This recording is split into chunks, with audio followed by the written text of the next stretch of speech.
बंदी छोड़ सतगुरु रामपाल जी परमेश्वर जी की जय हो।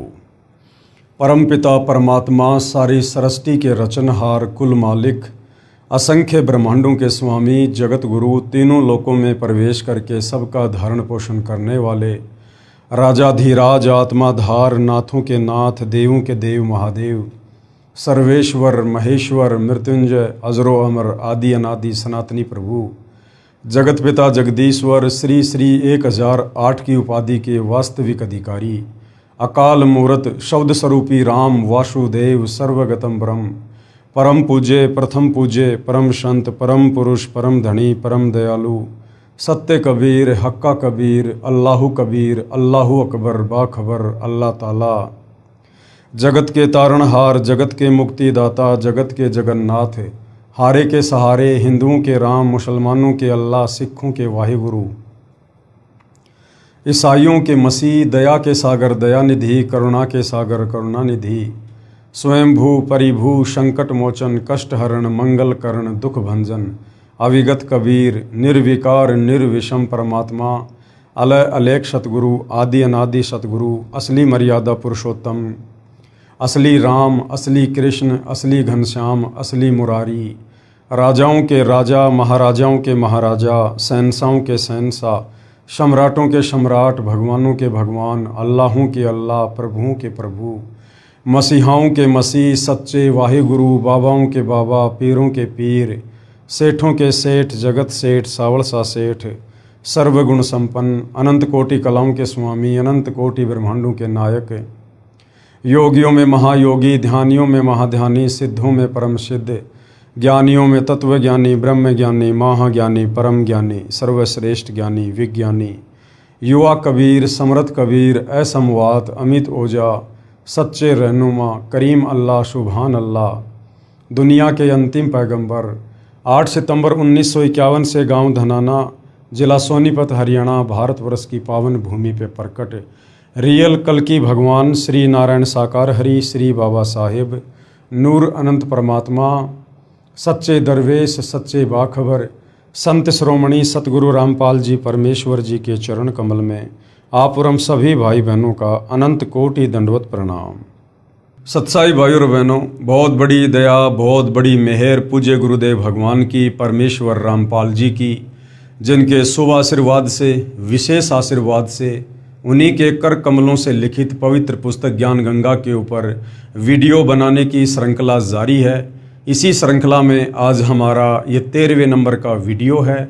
प्रत्येक वीडियो में हमें भक्ति और भगवान के विषय में बहुत कुछ जानने और समझने को प्राप्त हो रहा है। ये पवित्र पुस्तक ज्ञान गंगा सर्व धर्मों के सर्व शास्त्रों से प्रमाणित है। इस पवित्र पुस्तक में सुई की नोक रखने जितनी कमी निकालना भी नामुमकिन है, क्योंकि ये पुस्तक किसी आम या साधारण संत महात्मा या शंकराचार्य के द्वारा नहीं लिखी गई है। ये पुस्तक साक्षात गीता जी अध्याय 4 श्लोक नंबर 34 में वर्णित तत्वदर्शी संत के कर कमल से लिखी गई है, जिस तत्वदर्शी संत की भूमिका स्वयं कबीर परमात्मा परम अक्षर ब्रह्म सत्य पुरुष खुद ही निभाते हैं। तो भाई और बहनों, जब तक हम सृष्टि रचना को अच्छे से नहीं समझेंगे तब तक हम किसी भी धर्म के किसी भी पवित्र धर्म ग्रंथ को नहीं समझ सकते, अर्थात हम भक्ति और भगवान के विषय में कुछ नहीं जान सकते। हम सृष्टि रचना को समझे बिना संशय में रहेंगे और हम कभी भी भक्ति मार्ग से विचलित हो सकते हैं, डगमग हो सकते हैं। तो सृष्टि रचना पर वीडियो बन चुके हैं।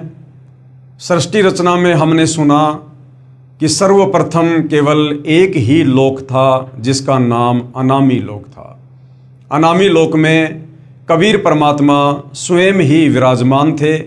उस कबीर परमात्मा के और भी उपमात्मक नाम हैं, जैसे परम अक्षर ब्रह्म सत्य पुरुष अकाल मूर्त शब्द स्वरूपी राम आदि आदि। वेदों में उसे कबीर देव कबीर अग्नि कहा है। आदरणीय गरीबदास जी ने अपनी क्षेत्रीय भाषा में बंदी छोड़ कहा है। आदरणीय नानक जी ने हक्का कबीर कहा है। धर्मदास जी ने सत्य कबीर कहा है। उस कबीर परमेश्वर ने उसके बाद अपने आप ही विचार करके और अनामी लोक से नीचे 3 और अविनाशी लोकों की रचना की। सर्वप्रथम अगम लोक की रचना की, उसके बाद अलख लोक की रचना की और फिर सतलोक की रचना की। इन तीनों लोकों में कबीर परमात्मा रूप रूपांतरण करते हुए स्वयं ही विराजमान हुए और अगम लोक में विराजमान होने के कारण उनका उपमात्मक नाम अगम पुरुष पड़ा। फिर अलख लोक में विराजमान होने के कारण उनका नाम अलख पुरुष पड़ा और फिर चौथे लोक सतलोक में विराजमान होने के कारण उनका उपमात्मक नाम सत्य पुरुष पड़ा। सर्वप्रथम कबीर परमेश्वर जी ने सतलोक में सृष्टि रचना की। सर्वप्रथम अपने एक शब्द से 16 द्वीपों की रचना की। उसके बाद अपने 16 वचनों से 16 पुत्रों की रचना की, उत्पन्न किए और अपने प्रत्येक पुत्र को एक एक द्वीप में रहने का आदेश दिया। उसके बाद कबीर परमेश्वर जी ने सतलोक में अन्य रचना की, एक मानसरोवर भी बनाया। उसके बाद कबीर प्रभु ने, परम अक्षर ब्रह्म ने, सत्य पुरुष ने अपने 12वें नंबर के पुत्र अचिंत से कहा कि बेटा अब आप मेरे द्वारा दी गई वचन शक्ति से, शब्द शक्ति से सतलोक में अन्य रचना करो। अचिंत ने सृष्टि रचना में सहयोग के लिए एक आत्मा उत्पन्न की जिसका नाम अक्षर पुरुष रखा। अक्षर पुरुष सतलोक में बने मानसरोवर में सो गया। काफ़ी समय बीत गया। जब नींद से नहीं जागा तो अचिंत ने कबीर परमेश्वर जी से अर्ज की कि हे पिताजी, सृष्टि नहीं रची जा रही है क्योंकि अक्षर पुरुष मानसरोवर में सो गया है। कबीर परमेश्वर ने कहा कि बेटा तुम सृष्टि रचना करने में सक्षम भी नहीं हो। ये तो तुम्हें एक छोटा सा ट्रेलर दिखाया गया था ताकि आगे चलकर तुम मेरी किसी भी रचना में बीच में टांग ना अड़ाओ। समर्थ का काम उसी को साजे और करे तो मूर्ख बाजे। कबीर परमेश्वर जी ने मानसरोवर के जल को अपने हाथ में लिया, अपनी वचन शक्ति से एक अंडा बनाया। उस अंडे में अपनी वचन शक्ति से एक आत्मा प्रवेश की और मानसरोवर के जल में छोड़ दिया। अंडा जल के अंदर चला गया और अंडे की गड़गड़ाहट से अक्षर पुरुष की निंद्रा भंग हुई। अक्षर पुरुष ने क्रोध से देखा, अंडा 2 भाग हो गया। अंडे में एक आत्मा निकली जिसको अक्षर पुरुष का नाम दिया गया, जिसको ज्योति निरंजन नाम दिया गया। आगे चलकर यही अंडे से उत्पन्न आत्मा ज्योति निरंजन काल कहलाएगा। बाहर परमेश्वर ने आवाज़ दी, आकाशवाणी की कि ज्योति निरंजन और अक्षर पुरुष तुम दोनों मानसरोवर से बाहर आओ। और अक्षर पुरुष तुम निंद्रा में थे, तुम्हारे को जगाने के लिए मेरे को ये सब कुछ करना पड़ा। दोनों आत्मा मानसरोवर से बाहर आती हैं। कबीर परमेश्वर दोनों आत्माओं को आदेश देते हैं कि तुम दोनों अपने बड़े भाई अचिंत के लोक में रहो। तीनों एक ही लोक में रहने लगे, अचिंत, ज्योति निरंजन और अक्षर पुरुष। काफ़ी समय उपरांत ज्योति निरंजन के मन में एक खरपतवार उत्पन्न हुई कि हम तीनों भाई एक ही द्वीप में रह रहे हैं और हमारे बाकी अन्य 15 भाई अलग अलग द्वीपों में रह रहे हैं। ये सोचकर क्षर पुरुष यानी ज्योति निरंजन ने, जो आगे चलकर काल कहलाया, उसने एक पैर पर खड़ा होकर सतलोक में तप करना शुरू कर दिया, यानी हट करना शुरू कर दिया। जब ये सतलोक में तप कर रहा था तो उस समय अन्य बहुत सारी आत्माएं, जिसको कबीर परमेश्वर जी ने अपने वचन से उत्पन्न कर दिया था, सभी को रहने के लिए बढ़िया बढ़िया जगह, बढ़िया बढ़िया मकान और बहुत सारी सुविधा उपलब्ध करवा दी थी।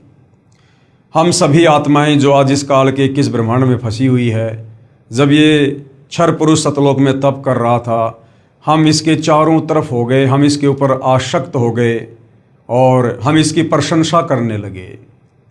उसी समय कबीर परमात्मा भी आकाशवाणी के माध्यम से हमें सावधान किया करते थे कि बच्चों, इस नादान की नादानी को मत देखो, ये अपने कर्म फोड़ रहा है।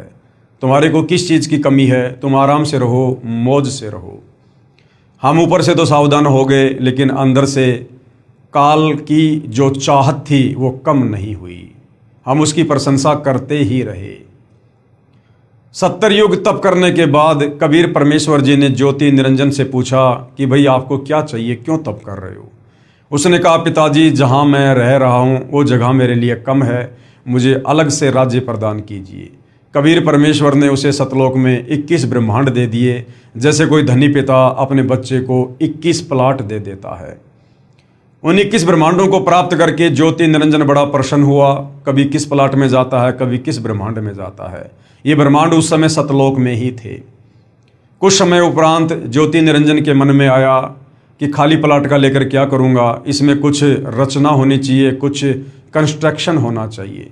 ये सोचकर उसने 70 युग फिर तप किया और हम नादान आत्माएं इसी प्रकार से उसके पीछे लगे रहे, उसकी प्रशंसा करते रहे। परमेश्वर हमें बार बार सावधान करते रहे, लेकिन हम नहीं माने। कबीर परमेश्वर ने देखा कि ये तमाम आत्माएं पतिव्रता पद से नीचे गिर चुकी हैं। अब इनकी आस्था मुझ में कम और इस ज्योति निरंजन में ज़्यादा हो चुकी है। अब ये आत्माएं सतलोक में रहने योग्य नहीं है। उसी समय 70 युग बीत जाने के बाद कबीर परमेश्वर जी ने ज्योति निरंजन से पूछा, भाई आपको जो चाहिए था मैंने दे दिया, अब आपको क्या चाहिए? ज्योति निरंजन ने कहा, पिताजी मुझे कुछ रचना की सामग्री चाहिए। कबीर परमेश्वर ने 3 गुण और 5 तत्व इस क्षर पुरुष को दे दिए, रजगुण, सतगुण, तमगुण और अग्नि, पृथ्वी, जल, वायु, आकाश। 5 तत्व 3 गुण प्राप्त करके ज्योति निरंजन फूला नहीं समा रहा था और बहुत सारी रचना इसने अपने 21 ब्रह्मांडों में की। साथ में हम आत्माओं को कहने लगा, क्या तुम मेरे साथ चलोगे? मैंने पिताजी से 21 ब्रह्मांड प्राप्त कर लिए, मैंने हर प्रकार से रचना रचने की सामग्री प्राप्त कर ली है और वहाँ पर ऐसे ऐसे झरने बनाऊंगा, दूध दही शहद की नदियाँ बहेंगी, हीरे मोती लाल के पहाड़ होंगे, मौज किया करेंगे। हम नादान आत्मा तो पहले ही उसके ऊपर आसक्त हो चुके थे। हम आत्माओं ने कहा, हम अवश्य चलेंगे यदि पिताजी हमें स्वीकृति दे तो। उसके बाद भाई और बहनों, कुछ समय बाद इस ज्योति निरंजन ने फिर 64 युग तप किया, ये सोचकर कि कुछ आत्मा भी होनी चाहिए, अकेले का मन नहीं लगता। जब इसने 64 युग तप कर लिया, तब कबीर परमेश्वर जी ने पूछा, भाई ज्योति निरंजन, जो तुझे चाहिए था मैंने दिया, अब और क्या चाहिए? आप क्यों ये हट कर रहे हो? क्षर पुरुष ने कहा कि पिताजी मुझे कुछ आत्मा दे दो, मेरा अकेले का मन नहीं लगता। कबीर परमेश्वर ने कहा कि ज्योति निरंजन, तेरे तप के बदले मैं और कुछ दे सकता हूँ, लेकिन ये मेरे बच्चे हैं, मेरी आत्माएं हैं, मेरे शरीर से, मेरे वचन से उत्पन्न हैं, ये मैं तेरी किसी भी तपस्या के बदले नहीं दे सकता। हाँ, यदि कोई अपनी मर्जी से स्वेच्छा से तेरे साथ जाना चाहे तो मैं भेज सकता हूँ। ज्योति निरंजन और कबीर परमेश्वर हम सभी आत्माओं के पास आए और परमेश्वर जी ने कहा कि भाई कौन कौन आत्माएं हैं जो इस क्षर पुरुष के ज्योति निरंजन के 21 ब्रह्मांडों में इसके साथ जाना चाहती हैं। सन्नाटा छा गया, किसी ने हाथ खड़ा नहीं किया। कबीर परमेश्वर ने कहा, भाई ज्योति निरंजन, आप तो कह रहे थे कि मेरे साथ कुछ आत्माएं जाने को तैयार हैं, या तो कोई कुछ बोल ही नहीं रहा। इतने में एक आत्मा ने सबसे पहले दुस्साहस किया और ये सोचकर हाथ खड़ा किया कि कहीं बात ना बिगड़ जाए। देखा फिर सभी आत्माओं ने हाथ खड़े कर दिए कि हम जाना चाहते हैं, हम भी जाना चाहते हैं। कबीर परमेश्वर ने ज्योति निरंजन से कहा कि भाई आप अपने 21 ब्रह्मांडों में जाओ, जिन जिन आत्माओं ने आपके 21 ब्रह्मांड में जाने के लिए स्वीकृति दी है, उन आत्माओं को मैं अपने हिसाब से तुम्हारे पास में भेज दूंगा। ये ज्योति निरंजन अपने 21 ब्रह्मांडों में चला जाता है। पीछे से परमेश्वर ने सर्वप्रथम हाथ खड़ा करके काल के साथ 21 ब्रह्मांडों में जाने के लिए स्वीकृति देने वाले हंस को एक सुंदर लड़की बनाया, एक युवा लड़की बनाया और अपने पुत्र सहजदास के द्वारा उसे काल के पास यानी ज्योति निरंजन के पास उसके 21 ब्रह्मांडों में भिजवा दिया। और जिसको सुंदर लड़की बनाया था, जिस हंस को, उसको कबीर परमेश्वर ने आदि माया का नाम दिया, उसको दुर्गा का नाम दिया, उसको अष्टंगी का नाम दिया, उसको प्रकृति का नाम दिया, जो गीता अध्याय 14 श्लोक नंबर 3 और 4 में जिसे प्रकृति कहा गया है वो दुर्गा है। और दुर्गा के अंतःकरण में बाकी जितनी भी आत्माएं थी जो आज 21 ब्रह्मांड में फंसी हुई है, चींटी से लेकर और ब्रह्मा विष्णु महेश तक, सभी आत्माओं को सूक्ष्म रूप में दुर्गा के अंतःकरण में फीड कर दिया और कहा कि बेटी, मैंने तुझे वचन शक्ति दे दी है, ये ज्योति निरंजन जितनी आत्मा चाहे तू उत्पन्न कर देना। सहजदास अपनी बहन को ज्योति निरंजन के 21 ब्रह्मांड में छोड़कर वापस आ जाता है। लड़की के युवा शरीर को देखकर, निखरे हुए रंग रूप को देखकर और ज्योति निरंजन के मन में बकवाद आ जाती है, विषय वासनाओं से ग्रस्त हो जाता है और लड़की के साथ जबरदस्ती करने का प्रयास करता है, अपने नाखूनों से स्त्री इंद्रिय लगाने का प्रयास करता है। उसी समय इस आदि माया ने, प्रकृति ने, दुर्गा ने ज्योति निरंजन से कहा कि भाई आप मेरे बड़े भाई हो, आपकी उत्पत्ति परमेश्वर ने अंडे से की है और उसके बाद मेरी उत्पत्ति अपने वचन से की है, आप मेरे बड़े भाई हो। भाई बहन का ये दुष्कर्म महापाप का भागी होता है। मेरे को परमात्मा ने शब्द शक्ति दी हुई है, आप जितनी आत्मा चाहोगे मैं उत्पन्न कर दूंगी, ये मैथुन परंपरा शुरू मत करो, अन्यथा जीव बहुत दुखी हो जाएंगे। परंतु काल ने एक ना सुनी और दुर्गा के साथ बकवाद करने लगा। उसी समय दुर्गा ने सूक्ष्म रूप बनाया और इस ज्योति निरंजन के मुख के माध्यम से उसके पेट में जाकर शरण ली और उसके पेट में कबीर परमेश्वर जी को याद किया कि हे पिताजी मेरी रक्षा करो। कबीर परमेश्वर अपने पुत्र का रूप बनाकर वहाँ पर उपस्थित होते हैं और इस ज्योति निरंजन को श्राप देते हैं कि भाई इस सतलोक में ऐसा गंदा कर्म करने वाला फिर यहाँ रह नहीं सकता है, आपने यहाँ का विधान तोड़ा है। मैं श्राप देता हूँ, आज के बाद तेरा नाम काल होगा। इतना कहते ही उसका स्वरूप बिगड़ना शुरू हो गया। लंबे लंबे दांत, काला कलूटा शरीर, ओछा माथा, विकराल चेहरा, और कहा कि तो आज के बाद 1,00,000 मानव शरीरधारी आत्माओं का नित्य आहार किया करेगा, ये तेरा भोजन होगा। और 21 ब्रह्मांडों सहित उसे सतलोक से निष्कासित कर दिया। इतना कहते ही कबीर परमेश्वर वहाँ से अंतर्ध्यान हुए और इस काल के 21 ब्रह्मांड जो पहले सतलोक में ही थे, वो टुकड़ा वहाँ से टूटकर एक विमान की तरह सतलोक से दूर जाने लगा। रास्ते में कबीर परमेश्वर के पुत्र सहजदास का लोक आता है। जब उसके ऊपर से विमान जा रहा था तो ज्योति निरंजन यानी काल ने सोचा कि मैं अपने भाई से प्रार्थना करता हूँ, हो सकता है कबीर परमात्मा इसकी प्रार्थना पर मुझे यहीं इसके लोक में जगह दे दे। तो ज्योति निरंजन ने सहजदास से प्रार्थना की कि सहजदास ऐसे ऐसे मैंने गलती कर दी और पिताजी ने मुझे ऐसे ऐसे श्राप दे दिया। पिताजी आपकी बात बहुत ध्यान से सुनते हैं, आपकी बात मानते हैं, आप एक बार मेरी तरफ से अर्ज कर दो। सहजदास ने सत्य पुरुष कबीर देव परम अक्षर ब्रह्म से अर्ज की कि हे परमात्मा, आपका एक नौकर है ज्योति निरंजन क्षर पुरुष, जो मेरे लोक में अपने विमान को जो है उतारने की प्रार्थना कर रहा है। कबीर परमेश्वर जी ने कहा कि मैं 3 वचन कहता हूँ, मन कर्म वचन त्रिवाचा। मैं मन कर्म वचन से कहता हूँ कि उसको यहाँ बिल्कुल भी नहीं रोकना है, उसे तुरंत यहाँ से 9-2-11 करो। सहजदास वापस आ जाता है और कहता भाई परमेश्वर जी ने यहाँ उतरने की आज्ञा नहीं दी है, आप यहाँ से जाइए, मुझे भी मरवाओगे। और काल के 21 ब्रह्मांड विमान की तरह सतलोक से 16 शंख कोस की दूरी पर आकर परमेश्वर कबीर जी की वचन शक्ति से स्थिर हो जाते हैं, एक जगह रुक जाते हैं, जैसे आजकल वैज्ञानिक गुरुत्वाकर्षण शक्ति का जिसको नाम देते हैं। उसके बाद इस ज्योति निरंजन ने काल ने दुर्गा से कहा कि अब मैं मनमानी करूँगा, मेरा जो कुछ बिगड़ना था बिगड़ चुका है, अब इससे ज़्यादा और क्या बिगड़ेगा। और इस काल ने दुर्गा के साथ में ज़बरदस्ती करने का प्रयास किया। दुर्गा ने बहुत समझाया लेकिन नहीं माना। दुर्गा को स्त्री इंद्रिय सतलोक में ही लगा चुका था लेकिन दुष्कर्म नहीं कर पाया था। उसके बाद इसने दुर्गा से शादी की और रति क्रिया करके पति पत्नी संबंध बनाकर 3 पुत्रों की उत्पत्ति की। बड़े पुत्र का नाम ब्रह्मा रखा, ब्रह्मा को रजोगुण से युक्त कर दिया। दूसरे का नाम विष्णु रखा, विष्णु को सतोगुण से युक्त कर दिया। तीसरे का नाम शंकर रखा, शंकर जी को तमोगुण से युक्त कर दिया। और उसके बाद 3 पुत्रों को अचेत करके ब्रह्मा जी को कमल के फूल पर लेटा दिया, श्री विष्णु जी को शेषनाग की सैया पर लेटा दिया, शंकर जी को कैलाश पर्वत पर बैठा दिया। और उसके बाद इस काल ने दुर्गा से कहा कि दुर्गा, अब मैं प्रतिज्ञा करता हूँ 21 ब्रह्मांड में मैं किसी को भी अपने ओरिजिनल काल रूप में दर्शन नहीं दूंगा।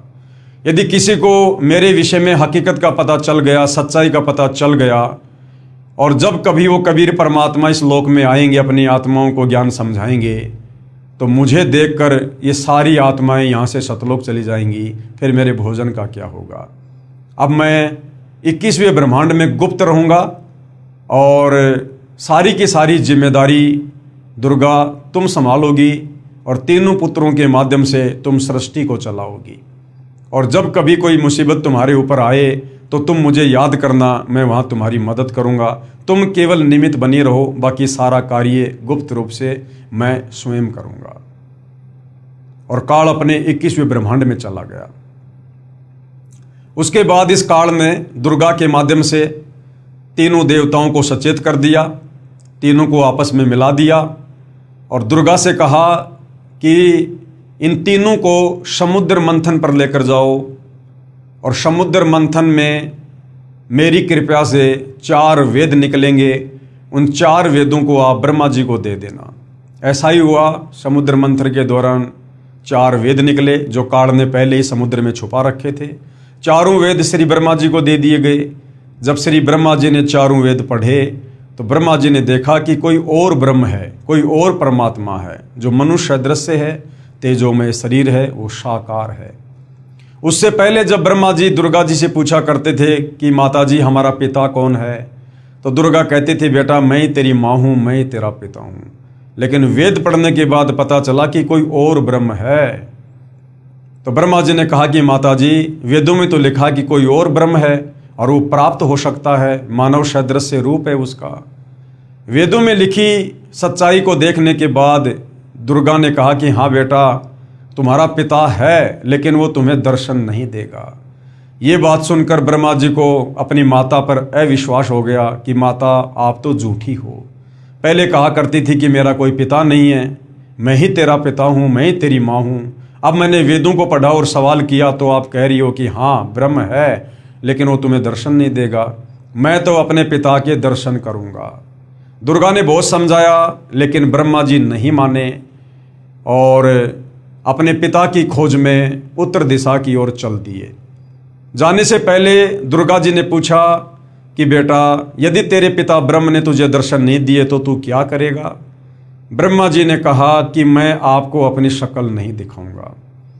ब्रह्मा जी ने 4 युग तक समाधि लगाई, ध्यान लगाया, लेकिन काल पहले ही अपनी प्रतिज्ञा कर चुका था कि मैं किसी भी तरह से किसी को दर्शन नहीं दूंगा। जब 4 युग बीत गए, उधर से काल ने दुर्गा को आकाशवाणी की कि दुर्गा भोजन का क्या हुआ, सृष्टि क्यों नहीं रची जा रही।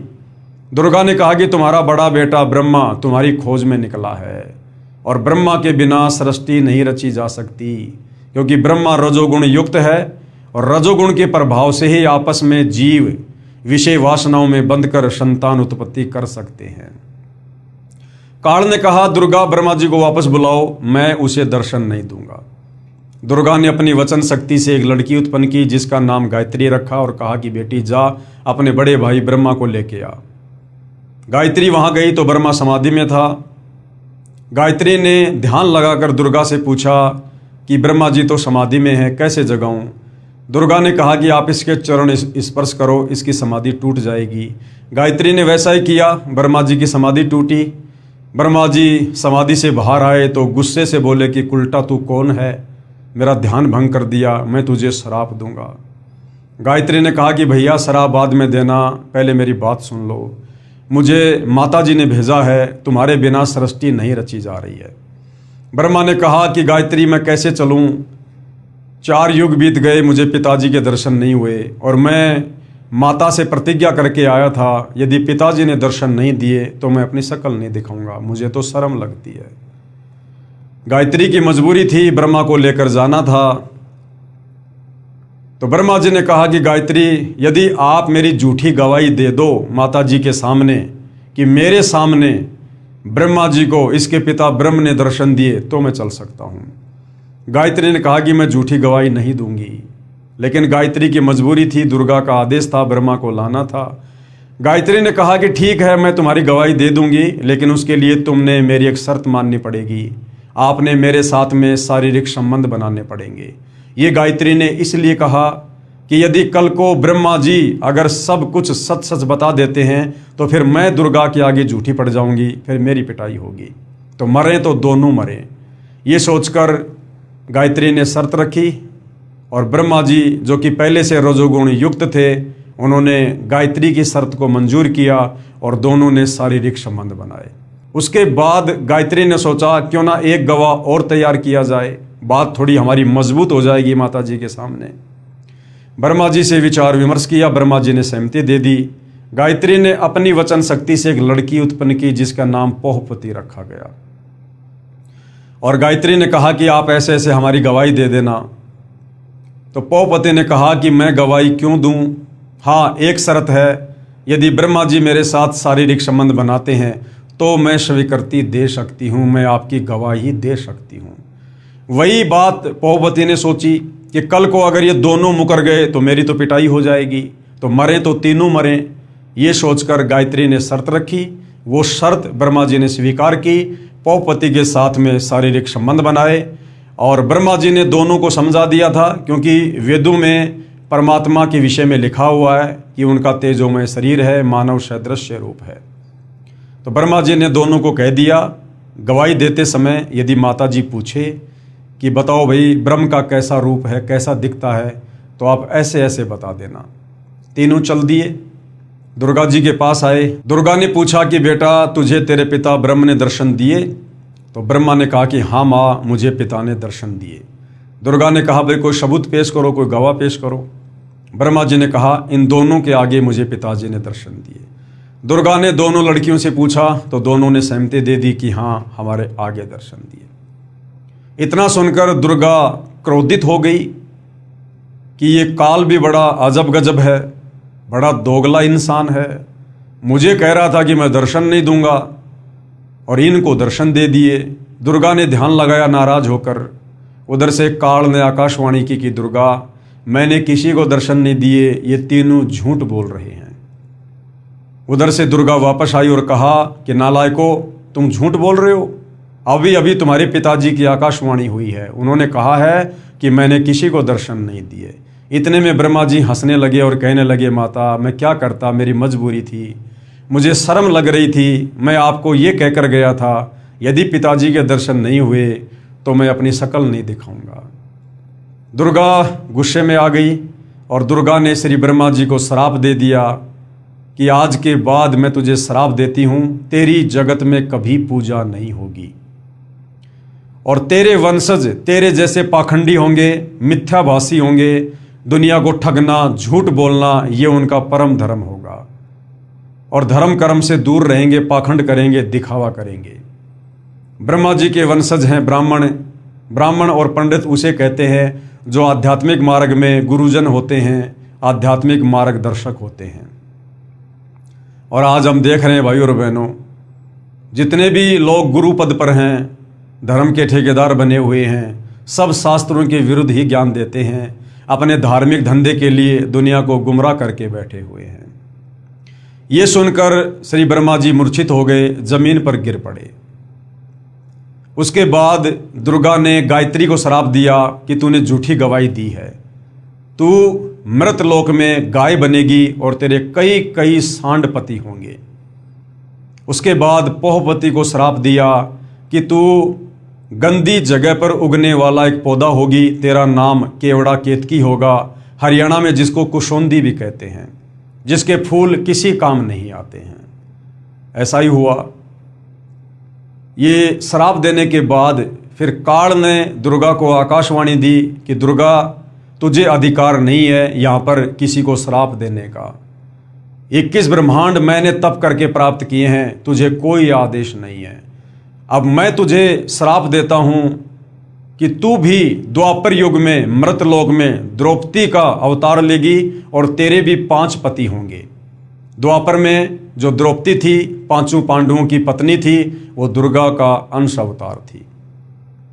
उसके बाद भाई और बहनों, दुर्गा ने कहा कि ठीक है भाई काल बली, मैंने सतलोक में अपने पिता के साथ में धोखा किया, पतिव्रता पद से नीचे गिरी, सर्वप्रथम मैंने तेरे साथ आने की स्वीकृति दी। भाई मैंने अपने पैर पर खुद ही कुल्हाड़ी मारी है, अब मैं तेरे वश हूँ, तू जैसा नाच नचाएगा हम नचेंगे। उसके बाद दुर्गा ने अपने दूसरे बेटे विष्णु से कहा कि बेटा तू भी अपने पिताजी के दर्शन कर ले, कल को फिर तू बीच में टांग अड़ा के खड़ा होगा। श्री विष्णु जी भी पाताल लोक में चले गए अपने पिता के दर्शन करने के लिए, समाधि के लिए। पाताल लोक पर शेषनाग का आधिपत्य था। शेषनाग ने देखा कि मेरे लोक में मेरी इजाज़त के बिना बेधड़क होकर ये कौन व्यक्ति आ रहा है, और गुस्से से लाल होकर शेषनाग ने अपने 1000 फणों से फूंकार मारी, और जिस विष के चलते श्री विष्णु जी का रंग काला हो गया, नीला हो गया।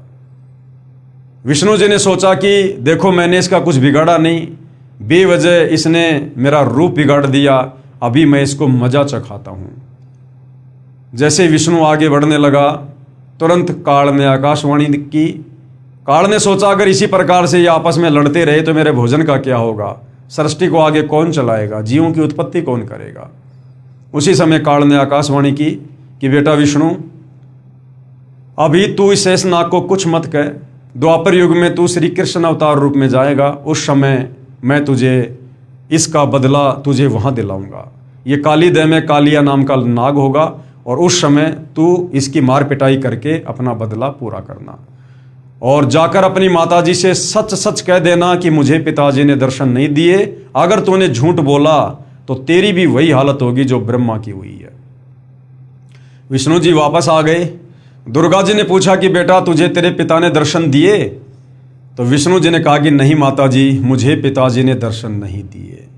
दुर्गा ये सुनकर बड़ी खुश हुई और कहा बेटा मैं तुझे आशीर्वाद देती हूँ, तू शतवादी होगा, तू शतोगुण युक्त होगा और जग में तेरी पूजा होगी।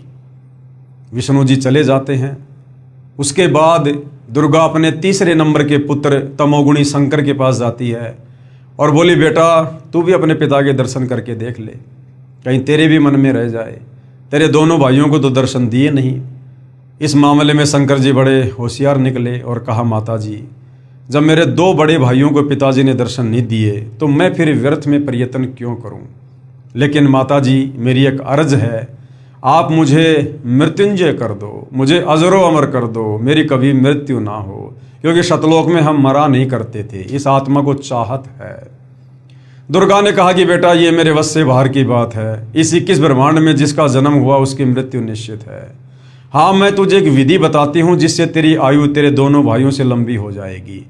बेटा तू ऐसे ऐसे अपने ध्यान को 10वें द्वार में ले जाकर समाधि लगाया कर, अपने श्वासों को रोका कर, क्योंकि हमारा शरीर 21 ब्रह्मांड में देवताओं से लेकर मनुष्य का श्वासों पर आधारित है। जिसकी श्वासें जितनी ज़्यादा खर्च होंगी उसकी मृत्यु उतनी ही जल्दी होगी। तो हम देखते हैं कि शंकर जी ज़्यादातर समाधि में रहते हैं, ध्यान में रहते हैं, 10वें द्वार में जाकर श्वासों को रोक लेते हैं, जिस कारण से इनकी उम्र बहुत ज़्यादा है।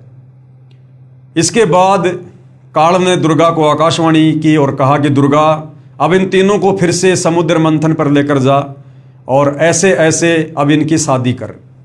काल का आदेश प्राप्त करके दुर्गा अपने तीनों पुत्रों ब्रह्मा विष्णु महेश को समुद्र मंथन पर ले जाती है और दुर्गा ही अपने 3 रूप बनाकर समुद्र में छुप जाती है और तीनों पुत्रों को आदेश देती है कि पुत्रों ऐसे ऐसे तुम समुद्र मंथन करो और जो भी वस्तु निकले मुझे बताना, अलग अलग लेके आना। समुद्र मंथन हुआ, उसमें 3 लड़कियां निकली। तीनों लड़कियों की पहचान करके अपनी माता के पास लेकर आए। दुर्गा ने कहा कि सबसे पहले कौन सी लड़की निकली, तो सबसे पहले एक लड़की को आगे किया गया। दुर्गा ने कहा कि इसका नाम सावित्री होगा और उसकी शादी ब्रह्मा जी के साथ कर दी और ब्रह्मा जी के लोक में भेज दिया। दूसरे नंबर पर जो लड़की निकली उसका नाम लक्ष्मी रखा और विष्णु जी के साथ शादी करके विष्णु लोक में भेज दिया। तीसरे नंबर पर जो लड़की निकली उसका नाम उमा यानी पार्वती रखा, शंकर जी के साथ शादी करके और शंकर जी के लोक में भेज दिया। और उसके बाद भाई और बहनों इस काल की सृष्टि शुरू हो जाती है।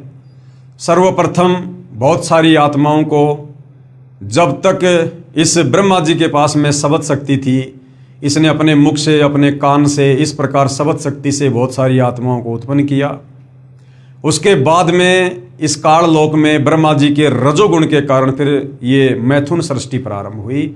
और इस प्रकार से काल के भोजन के लिए दुर्गा के द्वारा, ब्रह्मा विष्णु महेश के द्वारा आप और हम सभी आपस में शादियां करके और पति पत्नी व्यवहार से इस काल की खुराक तैयार करने लगे, जो इसको 1,00,000 मानव शरीरधारी आत्माओं से निकली गंध खाने का श्राप लगा हुआ है। यानी ये काल यहाँ कोई बिजनेस करने के लिए नहीं आ रहा है। ये काल जो इसने सतलोक में गलती की थी उसकी सजा भोग रहा है। ये 21 ब्रह्मांड सतलोक में गलती करने वालों के लिए जेल है। आप और हम सभी आत्माएं यहाँ पर कोई सुख नहीं भोग रहे हैं। हमें झूठा सुख दिया जा रहा है, झूठा लोभ लालच दिया जा रहा है। आप और हम भी उस गलती की सजा यहाँ नरक में 1,84 योनियों में जन्म मरण और बुढ़ापे में भोग रहे हैं, जो गलती हमने सतलोक में पतिव्रता पद से नीचे गिरकर की थी। तो भाई और बहनों, यहाँ हर प्राणी केवल दुख भोग रहा है, कहर भोग रहा है। उसके बाद भाई और बहनों, पीछे सतलोक में जो अक्षर पुरुष था, जिस अक्षर पुरुष को जगाने के लिए परमात्मा ने एक अंडा मानसरोवर में छोड़ा था, काफ़ी समय बाद उस अक्षर पुरुष के मन में आया कि जो काल, जो ज्योति निरंजन सतलोक से जा चुका है, क्योंकि बाकी आत्माओं को उस बात का नहीं पता था कि पिताजी ने इसको श्राप देकर यहाँ से बाहर निकाला है। इस बात का वहाँ किसी को ज्ञान नहीं था। तो बाकी लोगों ने यही सोचा कि भाई वो काल यानी ज्योति निरंजन और उसके साथ में गई जितनी भी आत्माएं हैं वो तो 21 ब्रह्मांडों में बहुत ज़्यादा सुख भोग रही होंगी। तो ये सोचकर अक्षर पुरुष भी व्याकुल रहने लगा अपने साथी ज्योति निरंजन की याद में, जबकि वहाँ पर व्याकुल होना था, चिंतित होना था अपने कबीर परमेश्वर जी को याद करके। लेकिन उस ज्योति निरंजन को याद करके चिंतित रहने के कारण उसकी आस्था अपने कबीर परमेश्वर से कम होती चली गई। वो पतिव्रता पद से नीचे गिरता चला गया। आप और हम बहुत सारी आत्माओं के ऊपर, बाकी जो आत्माएं सतलोक में थी वो भी आसक्त रहने लगी, ये सोचकर कि काश हम भी उस समय हाथ खड़ा कर देते उस ज्योति निरंजन के साथ उसके 21 ब्रह्मांडों में जाने के लिए, तो शायद हम भी वहाँ पर बहुत ज़्यादा सुख भोग रहे होते। तो बाकी आत्माएं भी पतिव्रता पद से नीचे गिर गई थी। और सतलोक में जो जो आत्मा पतिव्रता पद से नीचे गिर जाती है, परमेश्वर उन आत्माओं को वहाँ पर नहीं रखते हैं। अक्षर पुरुष सार नाम का जाप करता था, लेकिन अलग से राज्य प्राप्ति करने की मन में इच्छा थी, चाहत थी, और अपने साथी ज्योति निरंजन की याद में व्याकुल रहता था। कबीर परमेश्वर ने उसे कहा कि भाई आप ऐसे क्यों रहते हो, आपको किस बात की कमी है, क्या चाहिए आपको। अक्षर पुरुष ने कहा कि पिताजी मुझे भी अलग से कुछ राज्य दीजिए, कुछ ब्रह्मांड दीजिए। तो कबीर परमात्मा जी ने उसे 7 संख्य ब्रह्मांड प्रदान कर दिए, जो उस समय सतलोक में ही थे। और बाकी बहुत सारी आत्माएं जो अक्षर पुरुष की व्याकुलता पर आसक्त हो गई थी और काल के 21 ब्रह्मांड में गई हुई आत्माओं के विषय में ये सोचकर कि वो तो शायद हमारे से भी ज़्यादा सुख भोग रही होंगी, जिस कारण से कबीर परमेश्वर जी ने बाकी आत्माओं को भी सतलोक से बाहर निकालना जरूरी था। तो अक्षर पुरुष ने कहा कि पिताजी मुझे कुछ आत्मा भी चाहिए, अकेले 7 संख्य ब्रह्मांडों का लेकर मैं क्या करूँगा। तो कबीर परमेश्वर ने कहा कि देख भाई, ये मेरी आत्मा है और आत्माओं को मैं किसी भी कीमत पर नहीं दे सकता। अक्षर पुरुष ने कहा जी कुछ आत्माएं मेरे साथ जाने को तैयार हैं। कबीर परमात्मा ने कहा कि ठीक है भाई, आप मेरे सामने स्वीकृति दिलवा दो, मैं आज्ञा दे दूंगा। ऐसा ही हुआ। अक्षर पुरुष और कबीर परमेश्वर बाकी आत्माओं के पास गए और कहा भी कौन कौन है जो अक्षर पुरुष के साथ इसके 7 संख्य ब्रह्मांडों में जाने को तैयार हैं। किसी ने हाथ खड़ा नहीं किया। अपने पिता के सामने किसी की हिम्मत नहीं हुई। अंत में एक आत्मा ने दुर्गा की तरह दुस्साहस किया और कहा पिताजी मैं जाना चाहता हूँ। देखम देखी सभी ने हाथ खड़े कर दिए। कबीर परमेश्वर ने कहा ठीक है भाई अक्षर पुरुष, आप अपने 7 संख्य ब्रह्मांडों में जाइए, मैं इन सभी आत्माओं को मेरे हिसाब से आपके पास भिजवा दूंगा। सर्वप्रथम हाथ खड़ा करने वाले हंस को कबीर परमेश्वर ने दुर्गा की भांति एक लड़की बनाया, युवा शरीर बनाया और अक्षर पुरुष के पास भेज दिया और बाकी सभी आत्माओं को उसके हृदय में प्रवेश कर दिया, सूक्ष्म रूप में वचन शक्ति दे दी। कबीर परमात्मा देखना चाहते थे क्या ये भी वही गलती करेगा जो गलती उस ज्योति निरंजन ने की थी। लेकिन अक्षर पुरुष ने यहां थोड़ी समझदारी दिखाई और अक्षर पुरुष ने उस युवा लड़की के साथ, जिसको ईश्वरी माया का नाम दिया गया, उसकी सहमति से, उसकी रजामंदी से उसको अपने नाखूनों से स्त्री इंद्री बनाई और उसके साथ में पति पत्नी व्यवहार किया। कबीर परमेश्वर ने कहा कि भाई देखो, आपने ये गलती की है, इस सतलोक में ऐसी गलती करने वाले को फिर रखा नहीं जाता है। और अक्षर पुरुष, ईश्वरी माया और सभी आत्माओं को सतलोक के एक कोने में, एक परिधि में परमेश्वर जी ने अलग से बांध के रख दिया। यानी वो वापस सतलोक में कबीर परमेश्वर की मर्जी के बिना नहीं आ सकते। लेकिन भाइयों और बहनों, अक्षर पुरुष और ईश्वरी माया ने अपनी सहमति से पति पत्नी व्यवहार किया, जिसके चलते अक्षर पुरुष के लोक में तपतशिला का कष्ट नहीं है, अर्थात वहाँ पर जीवों को भून भून के तपतशिला पर नहीं खाया जाता है। बाकी जो दंड है वो 21 ब्रह्मांड की आत्माओं को जो मिलता है, अक्षर पुरुष के लोक की आत्माओं को भी वही मिलता है। यानी जन्म मरण का रोग, बुढ़ापा और काम धंधा करके अपना भोजन पानी करना, रोजगार करना, जैसे भी खेती बाड़ी या अपना कोई काम धंधा, साथ में 184 योनियों का कष्ट अक्षर पुरुष के लोक में जो का त्यों है। वो आत्माएं भी गधे कुत्ते सूअर की योनियों में जाती हैं और नरक और स्वर्ग सेम टू सेम सिस्टम है, केवल तपतशिला को छोड़कर, क्योंकि गलती उन्होंने भी की थी। इस प्रकार से भाइयों और बहनों, कबीर परमेश्वर जी ने इस पूरी सृष्टि की रचना की। जो सृष्टि रचना सर्व धर्मशास्त्रों से प्रमाणित है। हिंदुओं के चारों वेद गीता जी, मुसलमानों की चारों कतेब तौरात, जबूर, इंजिल, कुरान शरीफ और ईसाइयों की बाइबल, सिखों का गुरु ग्रंथ साहिब। इस सृष्टि रचना का, जो सृष्टि रचना अभी आपने मौखिक सुनी और परमेश्वर रामपाल जी ने अपने द्वारा लिखित पवित्र पुस्तक ज्ञान गंगा में जिस सृष्टि रचना को लिखा है, आज सर्व धर्मों के सर्व पवित्र धर्मशास्त्र उसका समर्थन कर रहे हैं। साथ में पिछले वीडियो में आपको दिखाया कि बहुत सारे महापुरुष, जिनको कबीर परमात्मा जिंदा बाबा के रूप में सतलोक से चलकर इस पृथ्वी पर प्रकट होकर उन्हें मिले और अपने द्वारा रची सृष्टि का ज्यों का त्यों ज्ञान समझाया कि बच्चों, आप किस प्रकार से सतलोक में रहा करते थे, सर्व लाभ और सर्व सुख भोगा करते थे, वहाँ तुम्हें किसी प्रकार का कोई कष्ट नहीं था, किसी वस्तु का कोई अभाव नहीं था, वहाँ पर जन्म और मृत्यु नहीं थी और 184 योनियों का कष्ट नहीं था, कोई नरक नहीं था। तुम अपनी गलती के कारण यहाँ पर फंसे हो। ये सृष्टि रचना उन महापुरुषों को सुनाई और साथ में उनकी आत्मा को निकाल कर सतलोक दिखाया, सतलोक के सुख दिखाए, काल का पूरा साम्राज्य दिखाया कि किस प्रकार से ये काल अपने भोजन के लिए अपनी व्यवस्था को ब्रह्मा विष्णु महेश और दुर्गा के माध्यम से व्यवस्थित किए हुए है। उन आत्माओं ने सृष्टि रचना से परिचित होकर और सतलोक से परिचित होकर, आंखों देखकर, फिर कबीर परमेश्वर जी की कलम तोड़ महिमा की। आदरणीय धर्मदास जी ने जो है कबीर सागर लिखा, आदरणीय जो है दादू जी ने दादू शब्दावली लिखी, मलुकदास जी ने भी अपना ग्रंथ लिखा, आदरणीय गरीबदास जी ने 5वां वेद सूक्ष्म वेद सदग्रंथ साहिब लिखा। और ज्यों का त्यों लेख सृष्टि रचना को लेकर जो आज हमारे शास्त्रों में है, जो 650 साल पहले बनारस के काशी में प्रकट कबीर परमेश्वर जी ने बताया था, आज तमाम महापुरुषों की वाणियाँ कबीर परमेश्वर जी की वाणियों का समर्थन कर रही हैं, ताकि भाइयों और बहनों, आप और हमें विश्वास हो सके कि वास्तव में आप और हम इस काल के 21 ब्रह्मांड में जेल काट रहे हैं, नरक भोग रहे हैं और हम गलती करके सतलोक से यहाँ पर आए हुए हैं। उसके बाद भाइयों और बहनों, काशी में एक पंडित रामानंद जी हुए, जिन्होंने 650 साल पहले कबीर परमेश्वर जी के मुंह बोले गुरुदेव की भूमिका निभाई।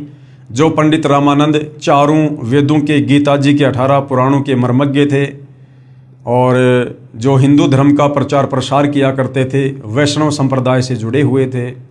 किस प्रकार से मात्र 5 वर्ष की लीला में उम्र में कबीर परमात्मा ने उस 104 वर्ष के महात्मा पंडित रामानंद जी को ज्ञान में मात दी और पंडित रामानंद जी को स्वीकार करना पड़ा कि वास्तव में मैं जो विष्णु की भक्ति कर रहा हूँ वो तो कबीर परमेश्वर की भक्ति के आगे ऊंट के मुंह में जीरे के बराबर भी नहीं है। तो भाई और बहनों, आप और हमें विश्वास हो जाना चाहिए कि वास्तव में हम यहाँ पर नरक भोग रहे हैं। हमें मनुष्य जन्म देकर थोड़ा बहुत सुख काल के द्वारा दे दिया जाता है, जिसमें हम तमाम कष्टों को भूल जाते हैं और ये काल इसी प्रकार से भूल भुलैया में आप और हमें यहाँ पर कष्ट दे रहा है। फिर वो दयालु कबीर परमेश्वर, कबीर परमात्मा रह रहकर यहाँ पृथ्वी पर आते हैं, आप और हमारे जैसे इंसान बनकर आप और हमें समझाते हैं। कभी सतगुरु की भूमिका करते हैं, कभी जगत गुरु की करते हैं, कभी तत्वदर्शी संत की करते हैं और हमें ये संपूर्ण सृष्टि रचना बताते हैं, समझाते हैं कि बच्चों, तुम यहाँ के निवासी नहीं हो, तुम सतलोक के निवासी हो, तुम मेरे बच्चे हो और तुम अपनी गलती से यहाँ पर फंसे हुए हो। अब यदि तुम मेरी बात मान लोगे तो मैं तुम्हें वापस सतलोक ले जाऊंगा। वो सर्व सुख, वो सर्व साम्राज्य मैं तुम्हें वापस पुनः प्रदान कर दूंगा। जिन जिन आत्माओं ने कबीर परमेश्वर के वचन पर विश्वास किया, उनकी भक्ति की, अंत में उनका 21 ब्रह्मांड से छुटकारा हुआ। ठीक इसी प्रकार भाई और बहनों, आज पुनः वही कबीर परमात्मा, कबीर साहिब, सारी सृष्टि का मालिक, कुल का मालिक, आज 8 सितंबर 1951 से सतगुरु रामपाल जी के नाम से धरती पर पुनः प्रकट हैं। तत्वदर्शी संत की भूमिका करते हुए जो गीता जी अध्याय 4 श्लोक 34 में लिखा है कि अर्जुन, तत्वदर्शी संत के बिना तुझे कोई भी अध्यात्म के विषय में नहीं बता सकता है। तो आज पुनः हमें सृष्टि रचना सुनाकर, बताकर, समझाकर सतलोक के लिए तैयार करने का प्रयास कर रहे हैं। भाई और बहनों, आप और हमने भी पूरी शिद्दत के साथ में सतगुरु रामपाल जी के ज्ञान को समझकर और यहाँ से अपना पीछा छुड़वाने की सोचनी चाहिए, हमने विचार करना चाहिए। ऐसा मौका भाई और बहनों युगों युगों उपरांत मिलता है। अन्यथा आज हम मनुष्य जन्म में हैं, कल को फिर लक 84 योनियों में जाएंगे, गधे कुत्ते सूअर बनकर अपना कर्म भोगेंगे, फिर कर्म आधार से नरक में भी जाएंगे और इस काल की चक्की में इसी प्रकार से हम पिसते रहेंगे। तो आज वो मौका है, यदि कोई फायदा उठाना चाहे तो आगे भाई और बहनों, इस संपूर्ण सृष्टि रचना पर और इस संपूर्ण सच्ची कहानी पर जो आज सतगुरु रामपाल जी ने बताई और सर्व धर्मों के सर्व धर्मशास्त्र जिसको प्रमाणित कर रहे हैं, आप और हमें और कैसे दृढ़ विश्वास हो, इसके लिए और बहुत सारे जो पवित्र शास्त्र हैं उनमें भी लिखा हुआ है। और सतगुरु रामपाल जी ने ये पवित्र पुस्तक ज्ञान गंगा, इसके पेज नंबर 94 पर आप और हमें और क्या कुछ समझाना चाहा है। पवित्र शास्त्र भी कबीर देव यानी कबीर परमेश्वर के साक्षी हैं कि भाई वास्तव में असल में पूर्ण ब्रह्म परमात्मा कबीर देव, कबीर अग्नि, कबीर परमेश्वर ही हैं। इसी प्रकार कबीर देव यानी कबीर परमेश्वर ने मुसलमानों को बुरा नहीं कहा है, न ही पवित्र कुरान शरीफ को गलत कहा है। केवल उन काजी व मुल्लाओं को लताड़ा है जो सर्व समाज को कुरान शरीफ के वास्तविक ज्ञान के विपरीत मनमानी साधना करवा रहे हैं। जैसे पवित्र वेदों के बोलने वाला ब्रह्म कह रहा है कि पूर्ण परमात्मा कबीर देव के विषय में कोई जन्म लेकर अवतार रूप में आना मानते हैं, कोई कभी जन्म ना लेने वाला निराकार कहते हैं। उसकी जानकारी तो धीराणाम, धीराणाम का मतलब होता है तत्वदर्शी संत, उसकी जानकारी तो धीराणाम यानी तत्वदृष्टा संत ही बताएंगे। चारों वेदों का ज्ञान हो, चाहे पवित्र गीता जी का ज्ञान हो, ये इस काल ब्रह्म ने दिया है। और ये काल ब्रह्म कह रहा है कि भाई परमात्मा के विषय में सही सही व्याख्या कोई तत्वदर्शी संत ही बता सकता है। बाकी अपनी अपनी अटकलबाजी से कोई कहता है कि परमात्मा जन्म लेकर आता है, जैसे राम और कृष्ण आते हैं। कोई कहता है कि परमात्मा तो निराकार है, वो जन्म लेके नहीं आता है। तो वेदों को बोलने वाला ब्रह्म कह रहा है कि भाई अर्जुन, इसकी सही सही जानकारी तो तुझे कोई तत्वदर्शी संत ही दे सकता है। मैं ब्रह्म यानी काल नहीं जानता। यजुर्वेद अध्याय 40 मंत्र 10 इस बात का प्रमाण है। इसी का प्रमाण पवित्र गीता अध्याय 4 श्लोक 34 तथा अध्याय 15 श्लोक 1 से 4 में भी है कि अर्जुन, तू किसी तत्वदर्शी संत की खोज कर ले। कपट छोड़कर सरलता पूर्वक व्यवहार करने से, उसको दंडोत प्रणाम करने से वो तत्वज्ञानी महात्मा तुझे तत्व ज्ञान का उपदेश करेंगे, तुझे भक्ति और भगवान के विषय में यथार्थ जानकारी देंगे। जब तक वह तत्वदर्शी संत नहीं मिलेगा तब तक जीव का कल्याण असंभव है। ये गीता का ज्ञान देने वाला ब्रह्मा विष्णु महेश का पिता, दुर्गा का पति, हिंदू भाई जिसे अपना परमात्मा कहते हैं, वो खुद कह रहा है कि अर्जुन, अध्यात्म के विषय में मुझे भी कंप्लीट ज्ञान नहीं है। अगर तुझे मेरे जाल से बाहर निकलना है, जन्म मरण के कष्ट, लख 84 योनियों के कष्ट से बाहर निकलना है, तो भाई तू किसी तत्वदर्शी संत की खोज कर ले। और भाई और बहनों, बड़े सौभाग्य से वह तत्वदर्शी संत वर्तमान में सतगुरु रामपाल जी हैं। वह संत अब आ गया है। इन तत्वदर्शी संत महात्मा जी को पहचानो। यानी वह तत्वदर्शी संत कौन है? सतगुरु रामपाल जी। अब उनकी पहचान करो, पहचान। और पहचान कैसे होगी? पहचान होगी उनके सत्संग सुनने से, उनके द्वारा लिखित पुस्तकों को पढ़ने से। आगे भाई और बहनों, पवित्र कुरान शरीफ में प्रमाण कि कबीर ही परमात्मा है, कबीर ही अल्लाह है। कुरान शरीफ का ज्ञान देता ये ब्रह्म ही है। जैसे गीता का ज्ञान देने वाला ब्रह्म है, ऐसे ही कुरान का ज्ञान देने वाला भी यही ब्रह्म है, मुसलमान भाई, जिसे अपना अल्लाह कहते हैं। इसी प्रकार पवित्र कुरान शरीफ के अध्याय सूरत फुरकानी संख्या 25 आयत 52 से 59 में कहा है कि वास्तव में इबादही कबीरा, इबादही कबीरा यानी पूजा के योग्य कबीरा, पूजा के योग्य कबीर अल्लाह है।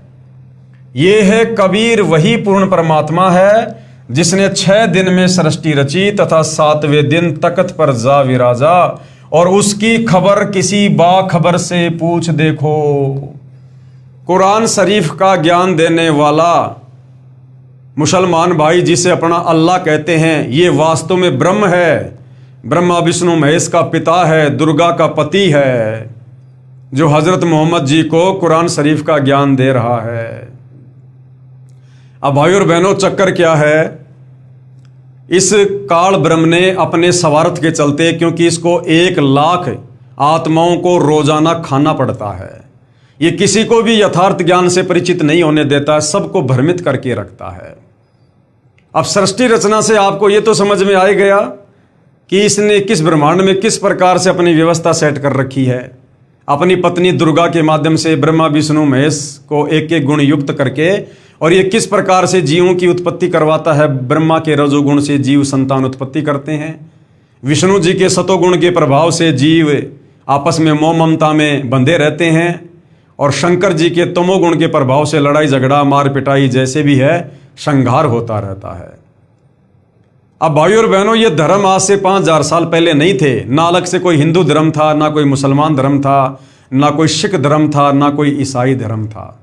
सब लोग सनातनी थे। सनातनी उनको कहा जाता था जो वेदों के अनुसार भक्ति किया करते थे। लेकिन भाई और बहनों, जब कबीर परमात्मा सतलोक से चलकर हम आत्माओं की सुध लेने के लिए इस काल के 21 ब्रह्मांड में जब प्रथम बार आए, हम आत्माओं को दुखी देखकर, तो इस काल के 21वें ब्रह्मांड में जो तपतशिला है, जहाँ ये जीवों को भून भून के खाता है, वहाँ पर कबीर परमात्मा अपने पुत्र जोगजीत के रूप में आए थे, और इस काल के साथ में कुछ वार्ता हुई थी, कुछ एग्रीमेंट हुए थे, और इस काल ने कुछ वचन लिए थे कि परमात्मा 3 युगों में आप जीव थोड़े लेकर जाना, और चौथा युग जब कलयुग आए तब आप कितने जीव वापस सतलोक ले जाना अपना ज्ञान समझा के। तो अब इस काल को पता था कि चौथे युग में वो कबीर परमात्मा आएगा, और इन आत्माओं को ज्ञान समझाकर, सारा भेद बताकर, सृष्टि रचना समझाकर मेरे जाल से छुटाकर लेकर जाएगा।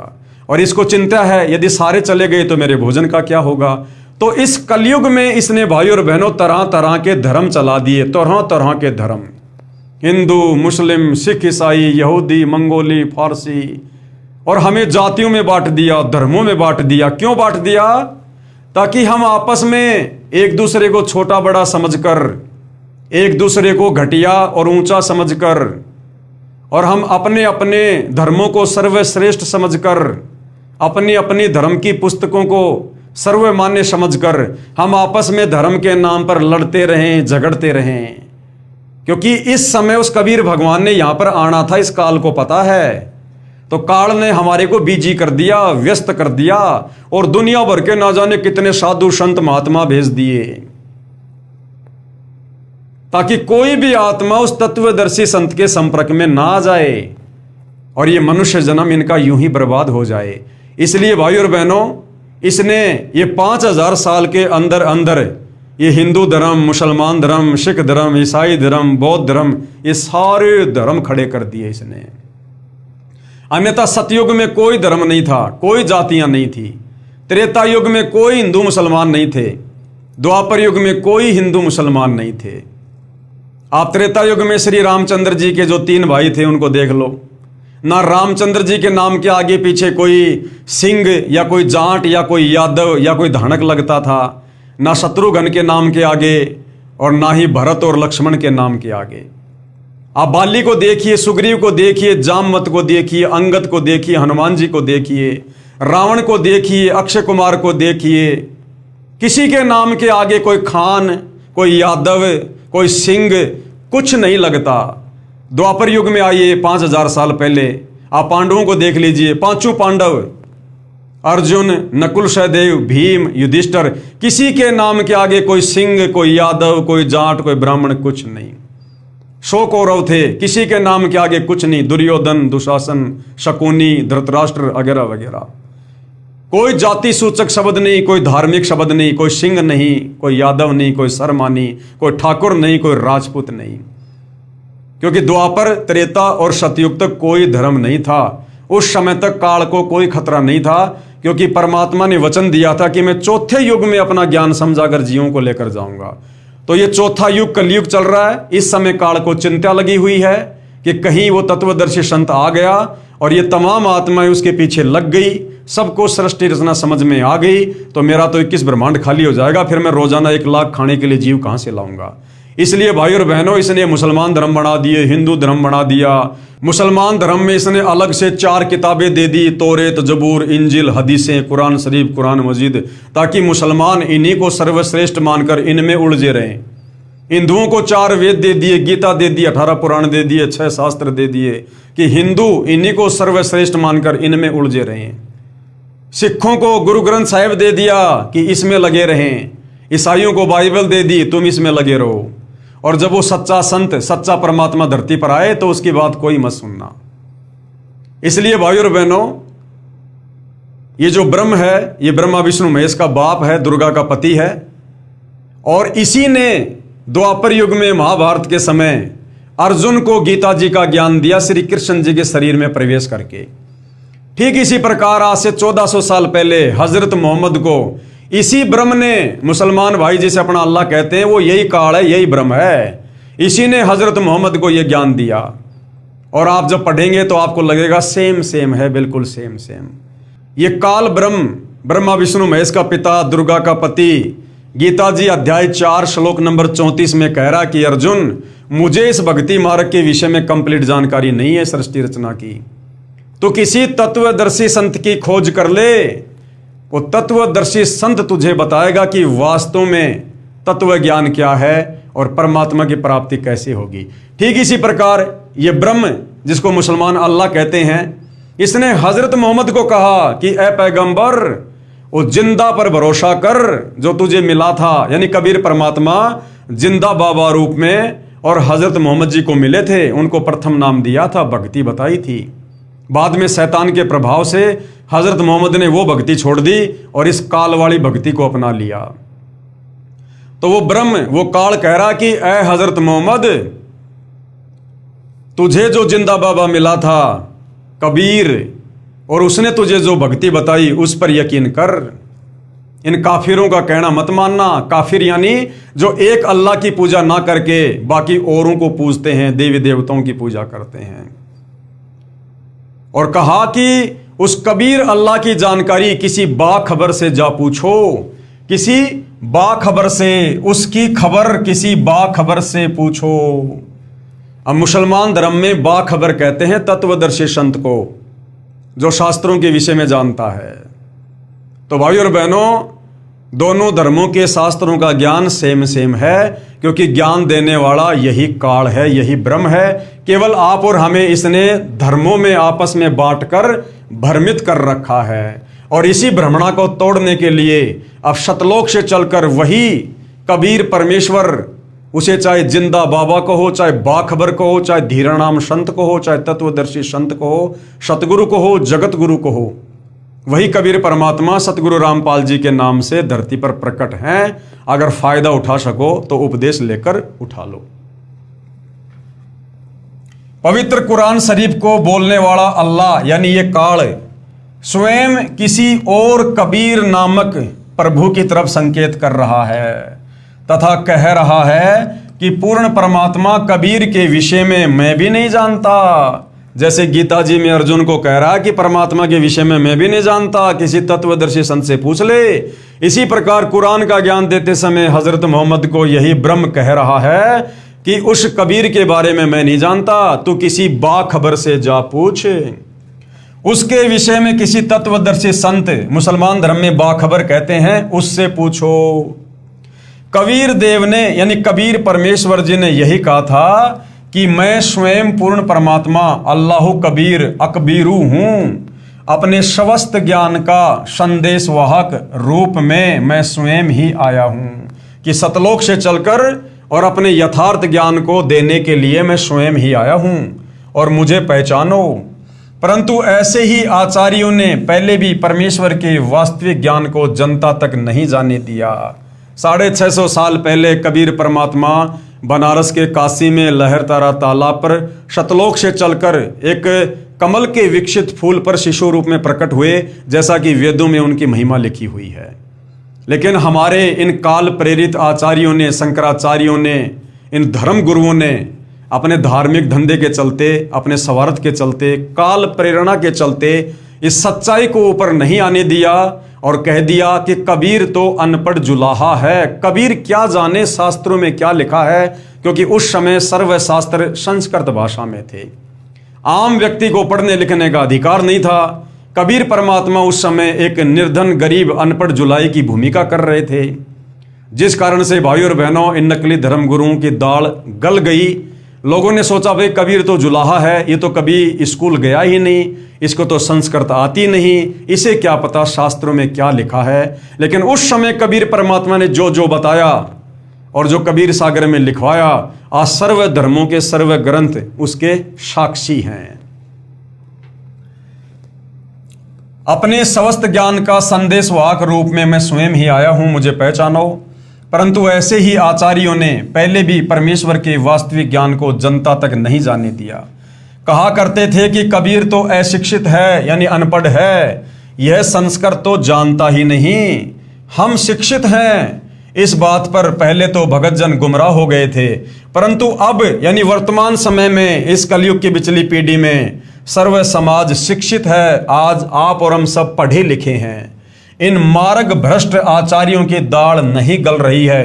कोशिश तो आज भी बहुत कर रहे हैं सर्व धर्मों के ठेकेदार आचार्य शंकराचार्य, कोशिश तो आज भी बहुत कर रहे हैं कि संत रामपाल जी के ज्ञान को ऊपर ना जाने दिया जाए। लेकिन आज परमेश्वर ने सबसे पहले हमें शिक्षित किया, हमें सर्व धर्म शास्त्रों से परिचित करवाया, सर्व धर्म शास्त्रों का सर्व भाषाओं में अनुवाद करवाया, इन पुस्तकों को हर जगह उपलब्ध करवाया, ताकि हम आसानी से नीर खीर का निबेरा कर सकें, सही और गलत का निर्णय कर सकें। इसलिए आज इन मार्ग भ्रष्ट धर्म गुरुओं की, चाहे वो किसी भी धर्म के हैं, आज इनकी दाढ़ नहीं गल रही है और ना गलेगी, क्योंकि सतगुरु रामपाल जी का ज्ञान सर्व समाज में जा चुका है। तो कुरान शरीफ में और क्या लिखा है? सल्लही अल्लाह जसदी मुहम्मदिन फिल अज्जसाही अल्लाहुम मैं सल्लही अल्लाह कबीर कबीर मोहम्मद फिल कबूरी फ़ज़ाइले जिक्र। हजूरे अक़दस सल्लल्लाहु अलैहि वसल्लम का इरशाद है कि कोई बंदा ऐसा नहीं कि ला इलाहा इल्लल्लाह कहे और उसके लिए आसमानों के दरवाजे न खुल जाएं। अब ये जो नाम था भाई और बहनों, ये कबीर परमात्मा ने हज़रत मोहम्मद जी को दिया था, जो मोहम्मद जी ने फिर उस महिमा को आगे गाया। तो ये मुसलमान धर्म के कुछ जाने माने लोग हैं, ये कहते हैं कि ऐसा कोई बंदा नहीं जो ला इलाहा इल्ला कहे और उसके लिए आसमानों के दरवाजे न खुल जाएं, यहाँ तक कि यह कलमा सीधा अरस तक पहुंचाता है, यानी परमात्मा के दरबार तक पहुंचाता है, बशर्ते कि कबीरा गुनाहों से बचाता रहे। यानी इनके कहने का मतलब है कि कबीर परमात्मा जी के नाम को जप कर ऐसा हो ही नहीं सकता कि किसी के गुनाह ना मिटें और उसकी मुक्ति ना हो। लेकिन भाई और बहनों, अब आप चाहे रात दिन ला इलाहा इल्ला कहो, आपके कर्म नहीं कटने वाले। ठीक है, कबीर परमेश्वर जी का नाम है, इस नाम को यदि कोई स्वाभाविक भी जाप करता है, उसके भी कुछ पाप कर्म अवश्य करते हैं, लेकिन पूर्ण मुक्ति नहीं हो सकती। पूर्ण मुक्ति के लिए तो वर्तमान में सतगुरु रामपाल जी से, उसी कबीर अल्लाह से आपने दीक्षा लेकर भक्ति ही करनी पड़ेगी। कितनी बड़ी फजीलत है और कबूलियत की इंतहा है कि यह कलमा है जो अरबी भाषा में लिखा हुआ है, बराहे रास्त अरसे मुअल्ला तक पहुंचाता है। और ये अभी मालूम हो चुका है कि अगर कबीरा गुनाहों के साथ भी कहा जाए तो नफा से उस वक्त भी खाली नहीं। इसमें क्या कहा जा रहा है, यदि कोई गुनाह करते करते, कोई पाप करते करते भी यदि इस कबीर नाम को बोला जाए, इस कबीरा नाम को बोला जाए, तो भी ये कबीरा नाम अपना फायदा देता है, देगा भाई और बहनों। लेकिन जो गुनाह करोगे उसकी सजा भी बराबर मिलेगी। मुल्ला अली कारी रहमान फरमाते हैं कि कबाइर से बचने की शर्त कबूल की जल्दी और आसमान के सब दरवाजे खुलने के एताबर से हैं, वरना शवाब और कबूल से कबाइर यानी कबीर के साथ भी खाली नहीं। बाज उलेमा ने इस हदीस का यह मतलब बयान फरमाया है कि ऐसे शख्स के वास्ते मरने के बाद उसकी रूह के यानी उसकी आत्मा के एजाज में आसमान के सब दरवाजे खुल जाएंगे। लेकिन भैया अब नहीं खुलेंगे।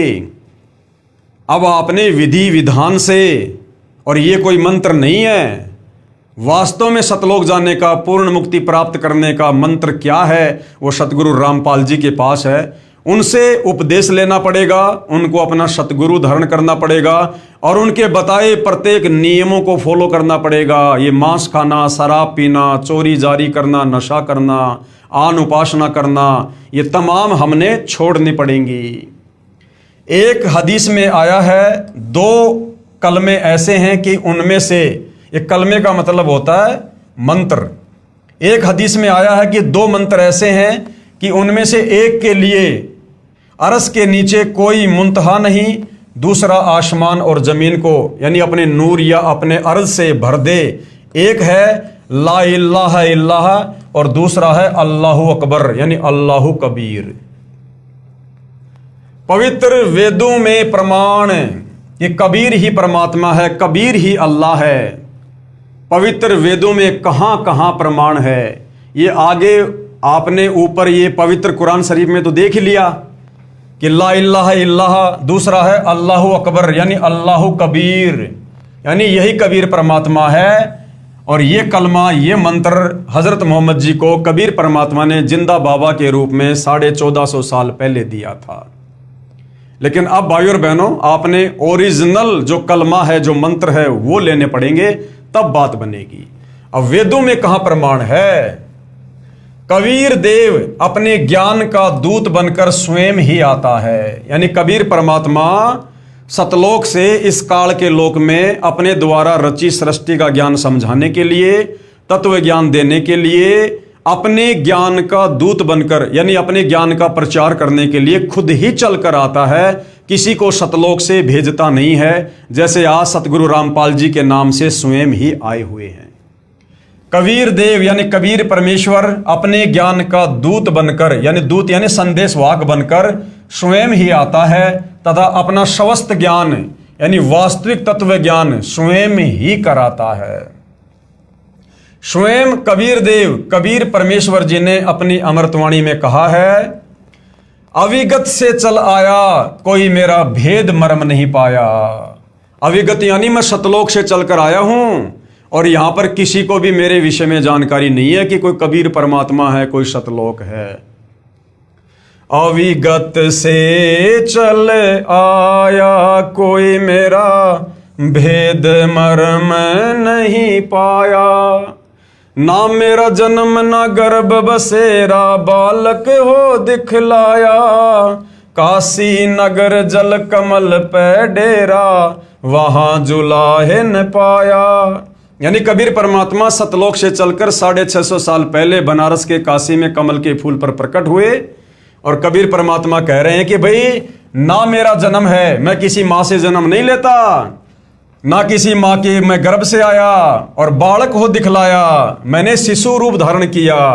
और काशी नगर में जल कमल पर डेरा, और वहां जुलाहे ने पाया। नीरू और नीमा जो जुलाहे का कार्य किया करते थे, जाति से वो ब्राह्मण थे, लेकिन मुसलमानों ने जबरदस्ती उनको ब्राह्मण से मुसलमान बनाया, क्योंकि उस समय मुसलमानों का दबदबा था। दिल्ली का बादशाह सिकंदर लोदी था, जिस कारण से नीरू और नीमा जुलाहे का कार्य करने लग गए।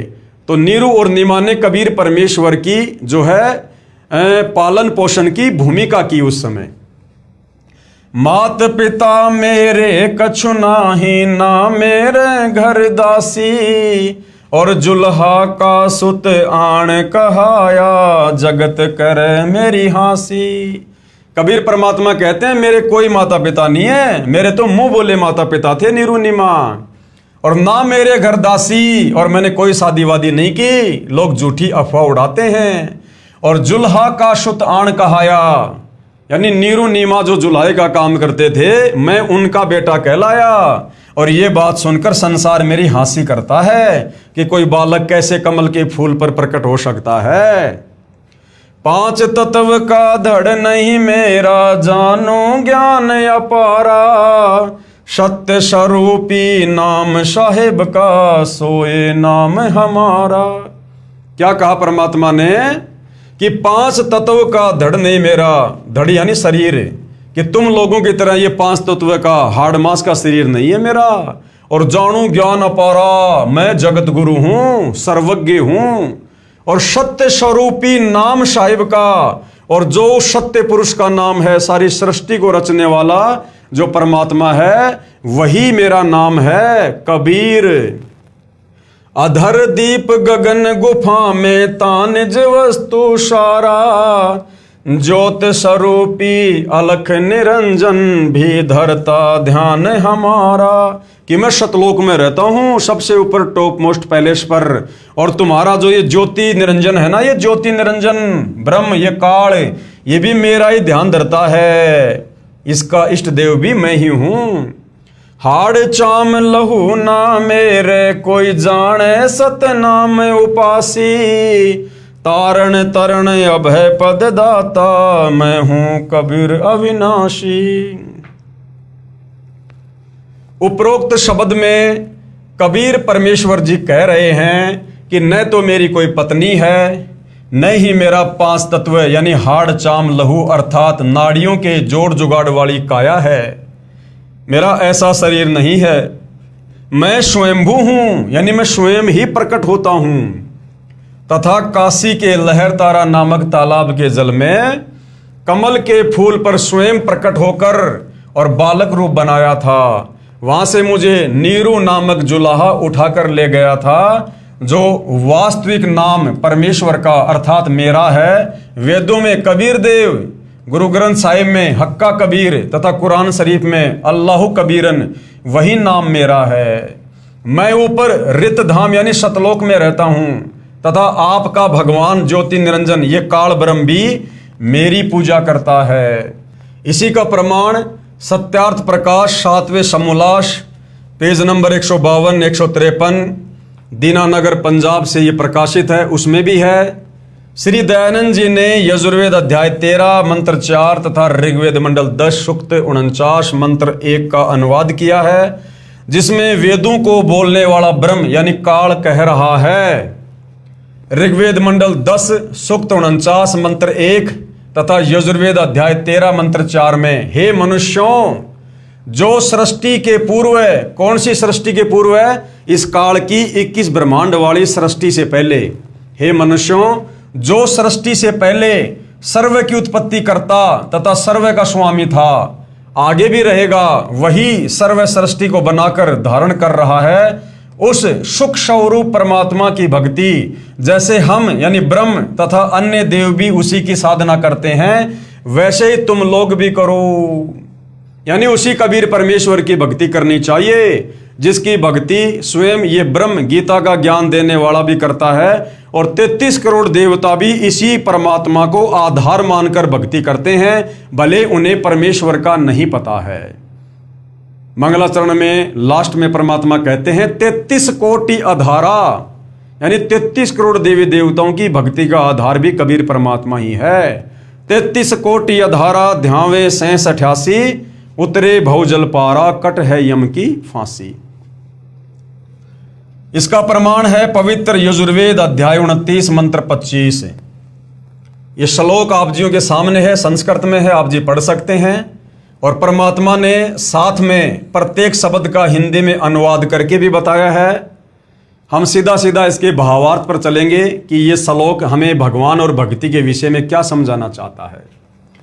जिस समय भगत समाज को शास्त्र विधि त्याग कर मनमाना आचरण कराया जा रहा होता है, यानी काल प्रेरणा से जिस समय भगत समाज को नकली संतों के द्वारा शास्त्रों के विरुद्ध मनमानी भक्ति करवाई जा रही होती है, उस समय कबीर देव यानी कबीर परमेश्वर तत्व ज्ञान को प्रकट करता है। जैसे वर्तमान में इस कलयुग में विशेषकर शास्त्रों के विरुद्ध ही पूरे संसार में भक्ति हो रही है। सतयुग त्रेता द्वापर तक तो वेदों के अनुसार भक्ति होती थी, इतना मनमाना आचरण नहीं था, लेकिन इस कलयुग में मनमाना आचरण ही चल रहा है। तो अपने विधान अनुसार कि जिस समय भगत समाज को शास्त्रों के विरुद्ध भक्ति करवाई जा रही होती है, उस समय कबीर परमात्मा सतलोक से चलकर पृथ्वी पर प्रकट होकर अपने तत्व ज्ञान को प्रकट करता है। जैसे आज सतगुरु रामपाल जी सन 1994 से अपने यथार्थ 13वें कबीर पंथ की शुरुआत करके उसी तत्व ज्ञान का प्रचार प्रसार कर रहे हैं। आगे प्रमाण है पवित्र सामवेद संख्या 1400 में, संख्या नंबर 359, सामवेद अध्याय नंबर 4 के खंड नंबर 25 का श्लोक नंबर 8। ये श्लोक आप जियों के सामने है। पूरा बिंदु युर्वा कबीर अमित ओजा अजायत इंदो विश्वस्य कर्मणो धरता व्रजी पृष्ठुत। यहां पर कबीर परमेश्वर जी ने प्रत्येक शब्द का हिंदी में अनुवाद भी किया हुआ है। जो लोग थोड़ी बहुत संस्कृत जानते हैं वो अच्छे से देख सकते हैं। हम सीधा सीधा इसके भावार्थ पर चलेंगे कि यह श्लोक हमें क्या समझा रहा है।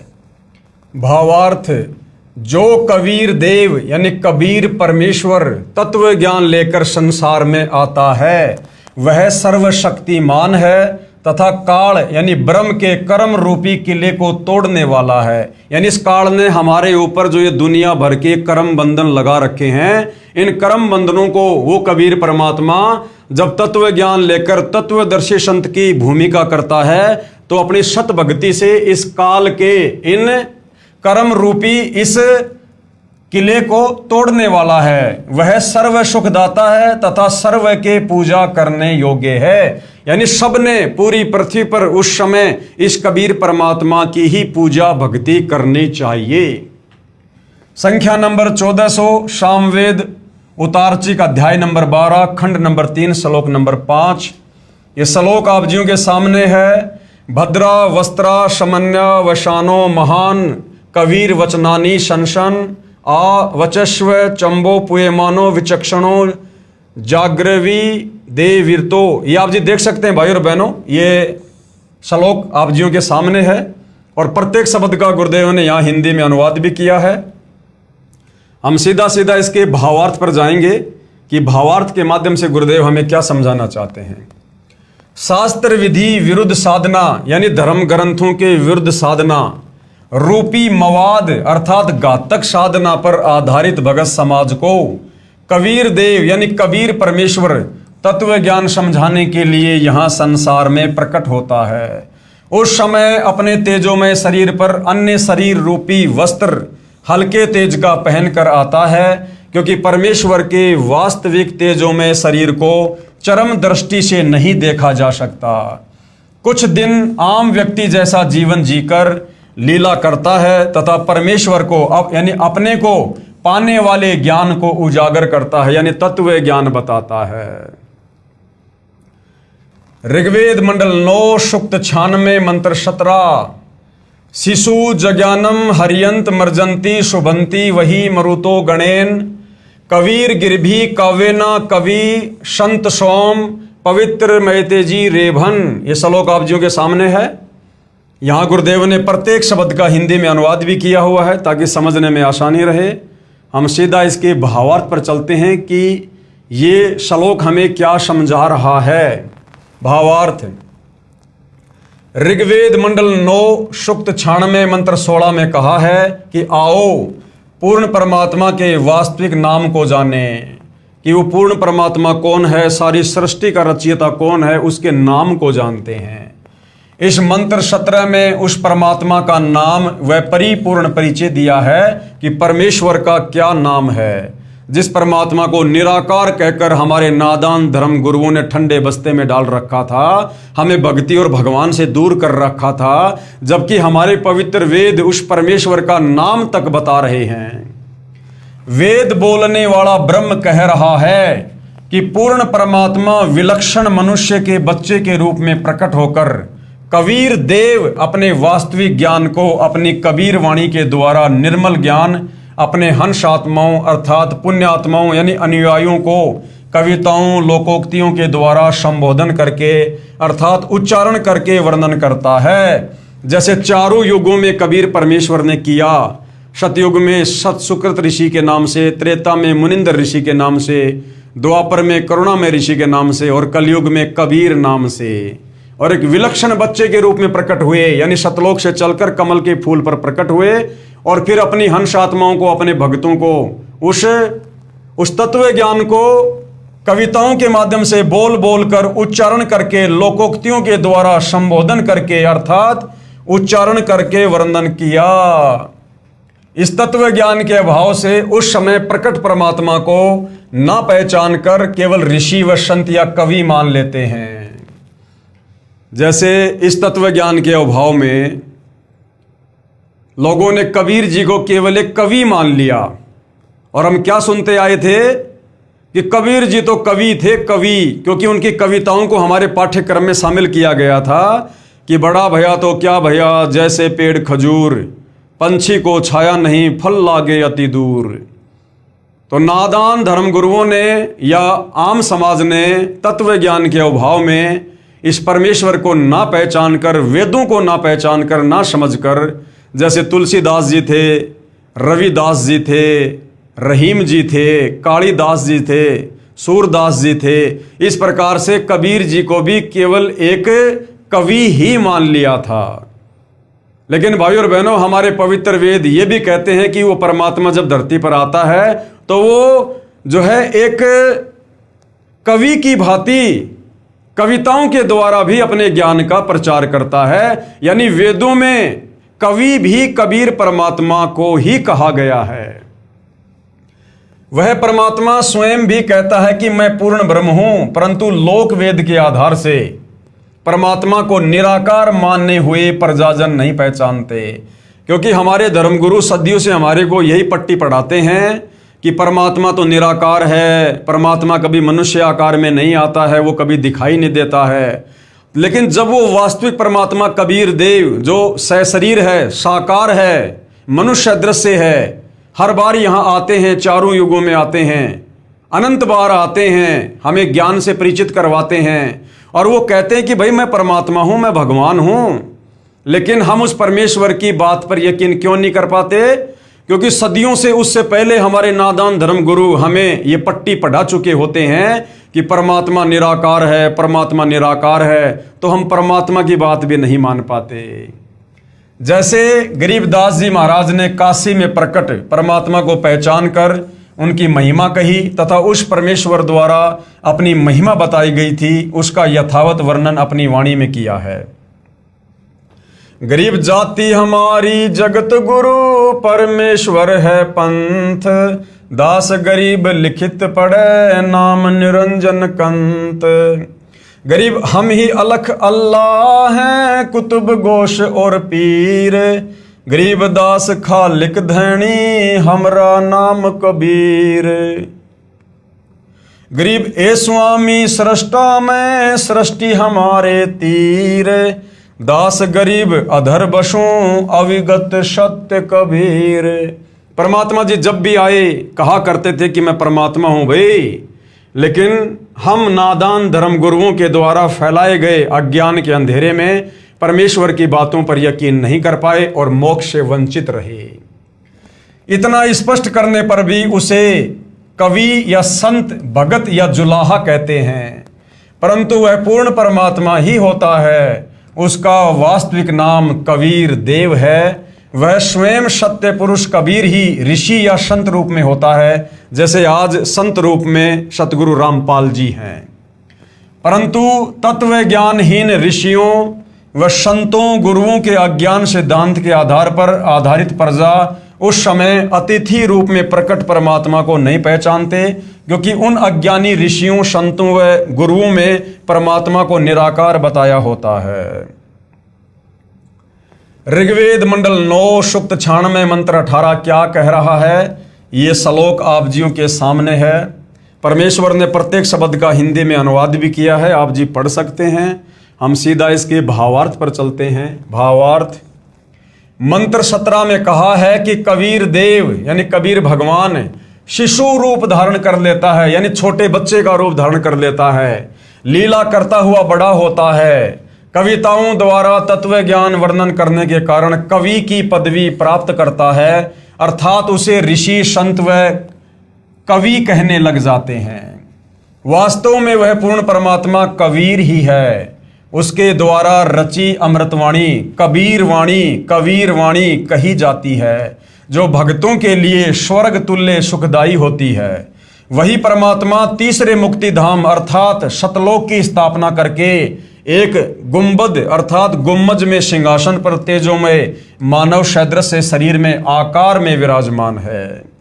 अब बताओ, हमारे वेद कितना अच्छे से स्पष्टीकरण दे रहे हैं, कितना सुंदर समर्थन कर रहे हैं परमात्मा के होने का, कि वो परमात्मा तीसरे धाम रित धाम सतलोक में रहता है और मनुष्य आकार में है, तेजो में शरीर में है, और वहां से गति करके इस पृथ्वी पर आता है। परमात्मा चाहने वाली अच्छी आत्माओं को मिलता है। इस मंत्र में तीसरा धाम सतलोक को कहा है। जैसे एक धाम है, ये ब्रह्म जो है काल, एक ब्रह्म का लोक जो है ये 21 ब्रह्मांड का क्षेत्र, इसको एक धाम कहा है। दूसरा धाम पर ब्रह्म का लोक जो 7 संग ब्रह्मांड का क्षेत्र है, और तीसरा धाम है परम अक्षर ब्रह्म अर्थात पूर्ण ब्रह्म का सतलोक, क्योंकि पूर्ण परमात्मा ने सतलोक में सत्य पुरुष रूप में विराजमान होकर नीचे के लोकों की रचना की है, इसलिए नीचे के लोकों की गणना की गई है। यही आंखों देखा प्रमाण संत गरीब दास जी ने बताया है। अरस कुरुस पर सफेद गुमज है जहां सतगुरु का डेरा, क्योंकि आदरणीय गरीबदास जी को भी कबीर परमात्मा उनके शरीर से निकालकर आत्मा को सतलोक लेकर गए थे और वहां पर सतलोक का नज़ारा दिखाया था। और गरीबदास जी ने कबीर परमेश्वर को असंख्य ब्रह्मांडों के सिंहासन पर सतलोक में विराजमान देखा था।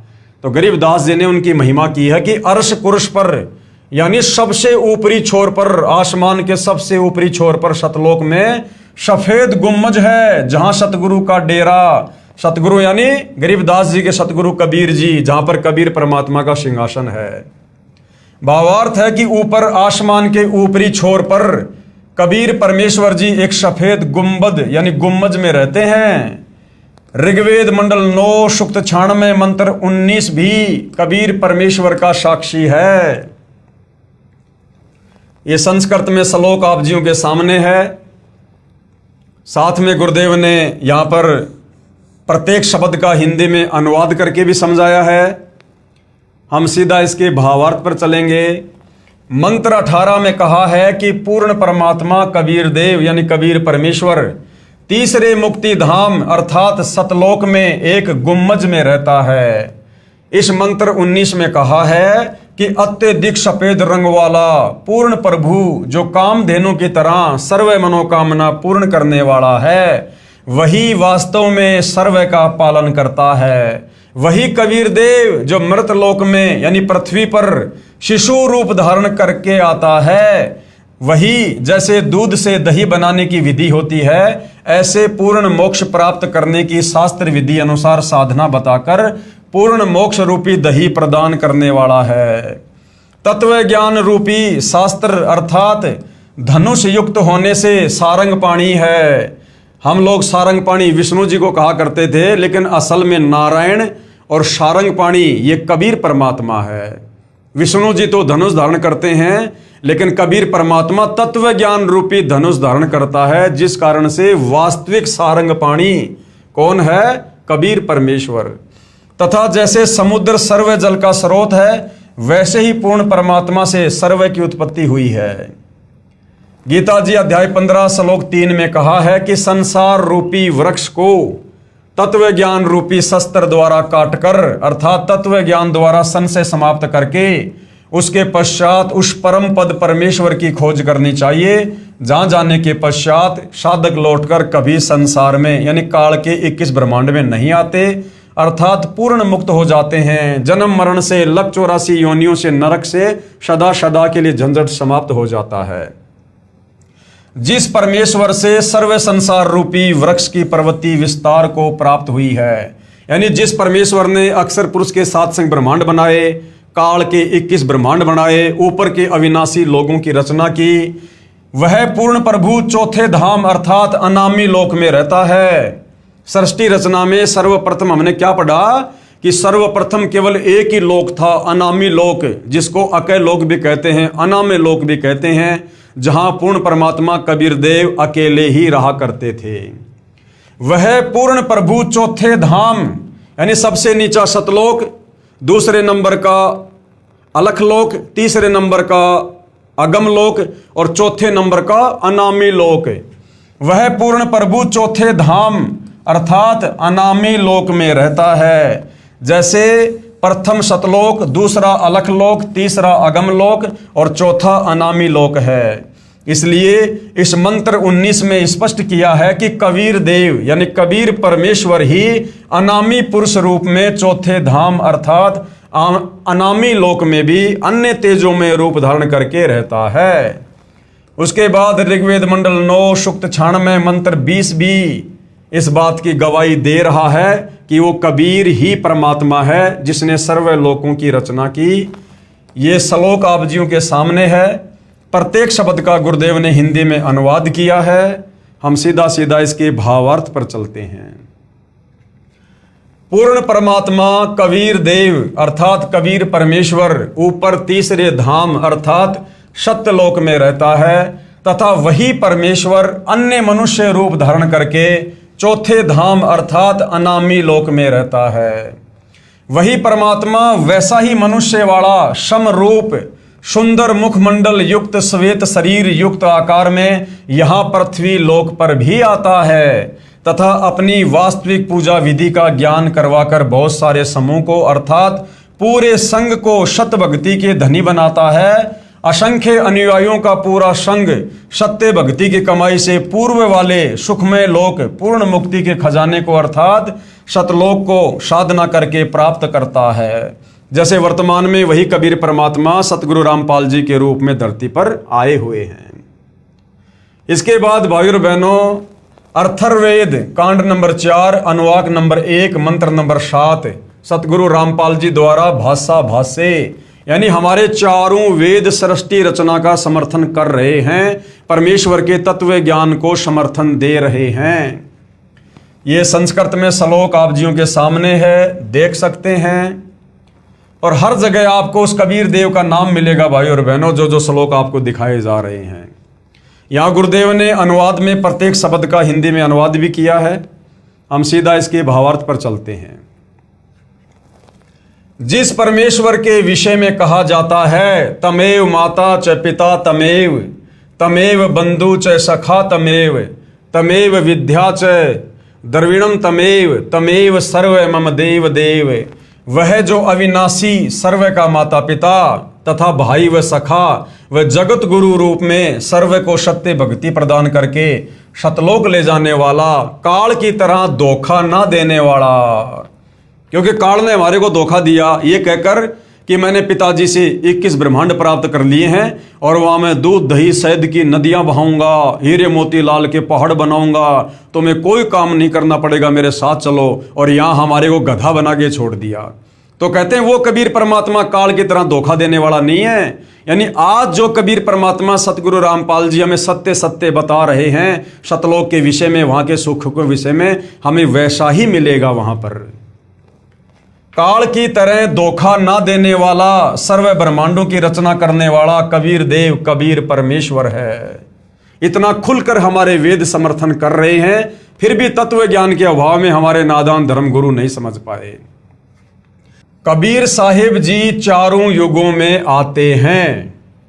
भाई और बहनों, ये हमारा नेक्स्ट टॉपिक होगा कि कबीर साहिब जी चारों युगों में आते हैं। कौन कबीर साहिब? जिस कबीर साहिब ने असंख्य ब्रह्मांडों की रचना की है, जिस कबीर साहिब ने 7 संग ब्रह्मांड अक्षर पुरुष को दिए, जिस कबीर साहिब ने 21 ब्रह्मांड इस ब्रह्म को दिए, ज्योति निरंजन को दिए, जिस कबीर परमेश्वर ने ऊपर के चारों अविनाशी लोकों की रचना की, जिस कबीर परमेश्वर ने असंख्य आत्माओं की उत्पत्ति की, जो कबीर परमात्मा गीता अध्याय 15 श्लोक नंबर 17 के अनुसार तीनों लोकों में प्रवेश करके सबका भरण पोषण करते हैं, वह कबीर परमात्मा जी जगत गुरु बनकर, तत्वदर्शी संत बनकर, सतगुरु बनकर, जिंदा बाबा के वेश में चारों युगों में शतलोक से चलकर गति करके सशरीर इस काल लोक में फंसी हम आत्माओं को समझाने के लिए आते हैं। और चारों युगों में यानी सतयुग, त्रेता, द्वापर, कलयुग में परमेश्वर ने किस प्रकार से भूमिका की, हम नादानों को तत्व ज्ञान समझाया। लेकिन शास्त्र विरुद्ध साधना का अधिक बोलबाला होने के कारण और मोक्ष प्राप्ति का वो निर्धारित समय न होने के कारण हम कबीर परमेश्वर जी के तत्व ज्ञान को नहीं समझ पाए और अपनी आत्मा का कल्याण नहीं करवा पाए। तो भाई और बहनों, अब वो मौका है, अब वो शु अवसर आ गया है, जो समय परमात्मा ने हम आत्माओं के मोक्ष का निर्धारित किया था, अब उस समय की दहलीज पर हम खड़े हुए हैं। ये कलयुग की बिचली पीढ़ी का समय है, मोक्ष का प्राइम टाइम है। इस समय यदि हमने जरा सी रुचि अध्यात्म में दिखाई और यदि हमने सतगुरु रामपाल जी के तत्व ज्ञान को समझकर उनसे उपदेश प्राप्त करके यदि हम मर्यादा में रहकर भक्ति करने लगे, तो निश्चित ही भाई और बहनों इस काल के कहर से, लख 84 योनियों की पीड़ा से, नरक के दुख से, तपस्या के कष्ट से आप और हमारा अवश्य छुटकारा होगा। तो भाई और बहनों, ये मनुष्य जन्म परमात्मा ने केवल आत्मा के कल्याण के लिए दिया है। हम गुरुदेव भगवान के तत्व ज्ञान को समझकर इस मनुष्य जन्म को सफल बनाएं। तो आज के वीडियो में केवल इतना ही। कल रात्रि परमेश्वर की सेवा में एक नए टॉपिक के साथ में फिर हाजिर होंगे। तब तक पूज्य गुरुदेव भगवान हम सबको आज्ञा दे, आशीर्वाद दे, सद्बुद्धि दे, हमें भ्रमने भटकने से बचाए, हमारा मार्गदर्शन करे। बंदी छोड़ सतगुरु रामपाल जी परमेश्वर जी की जय हो।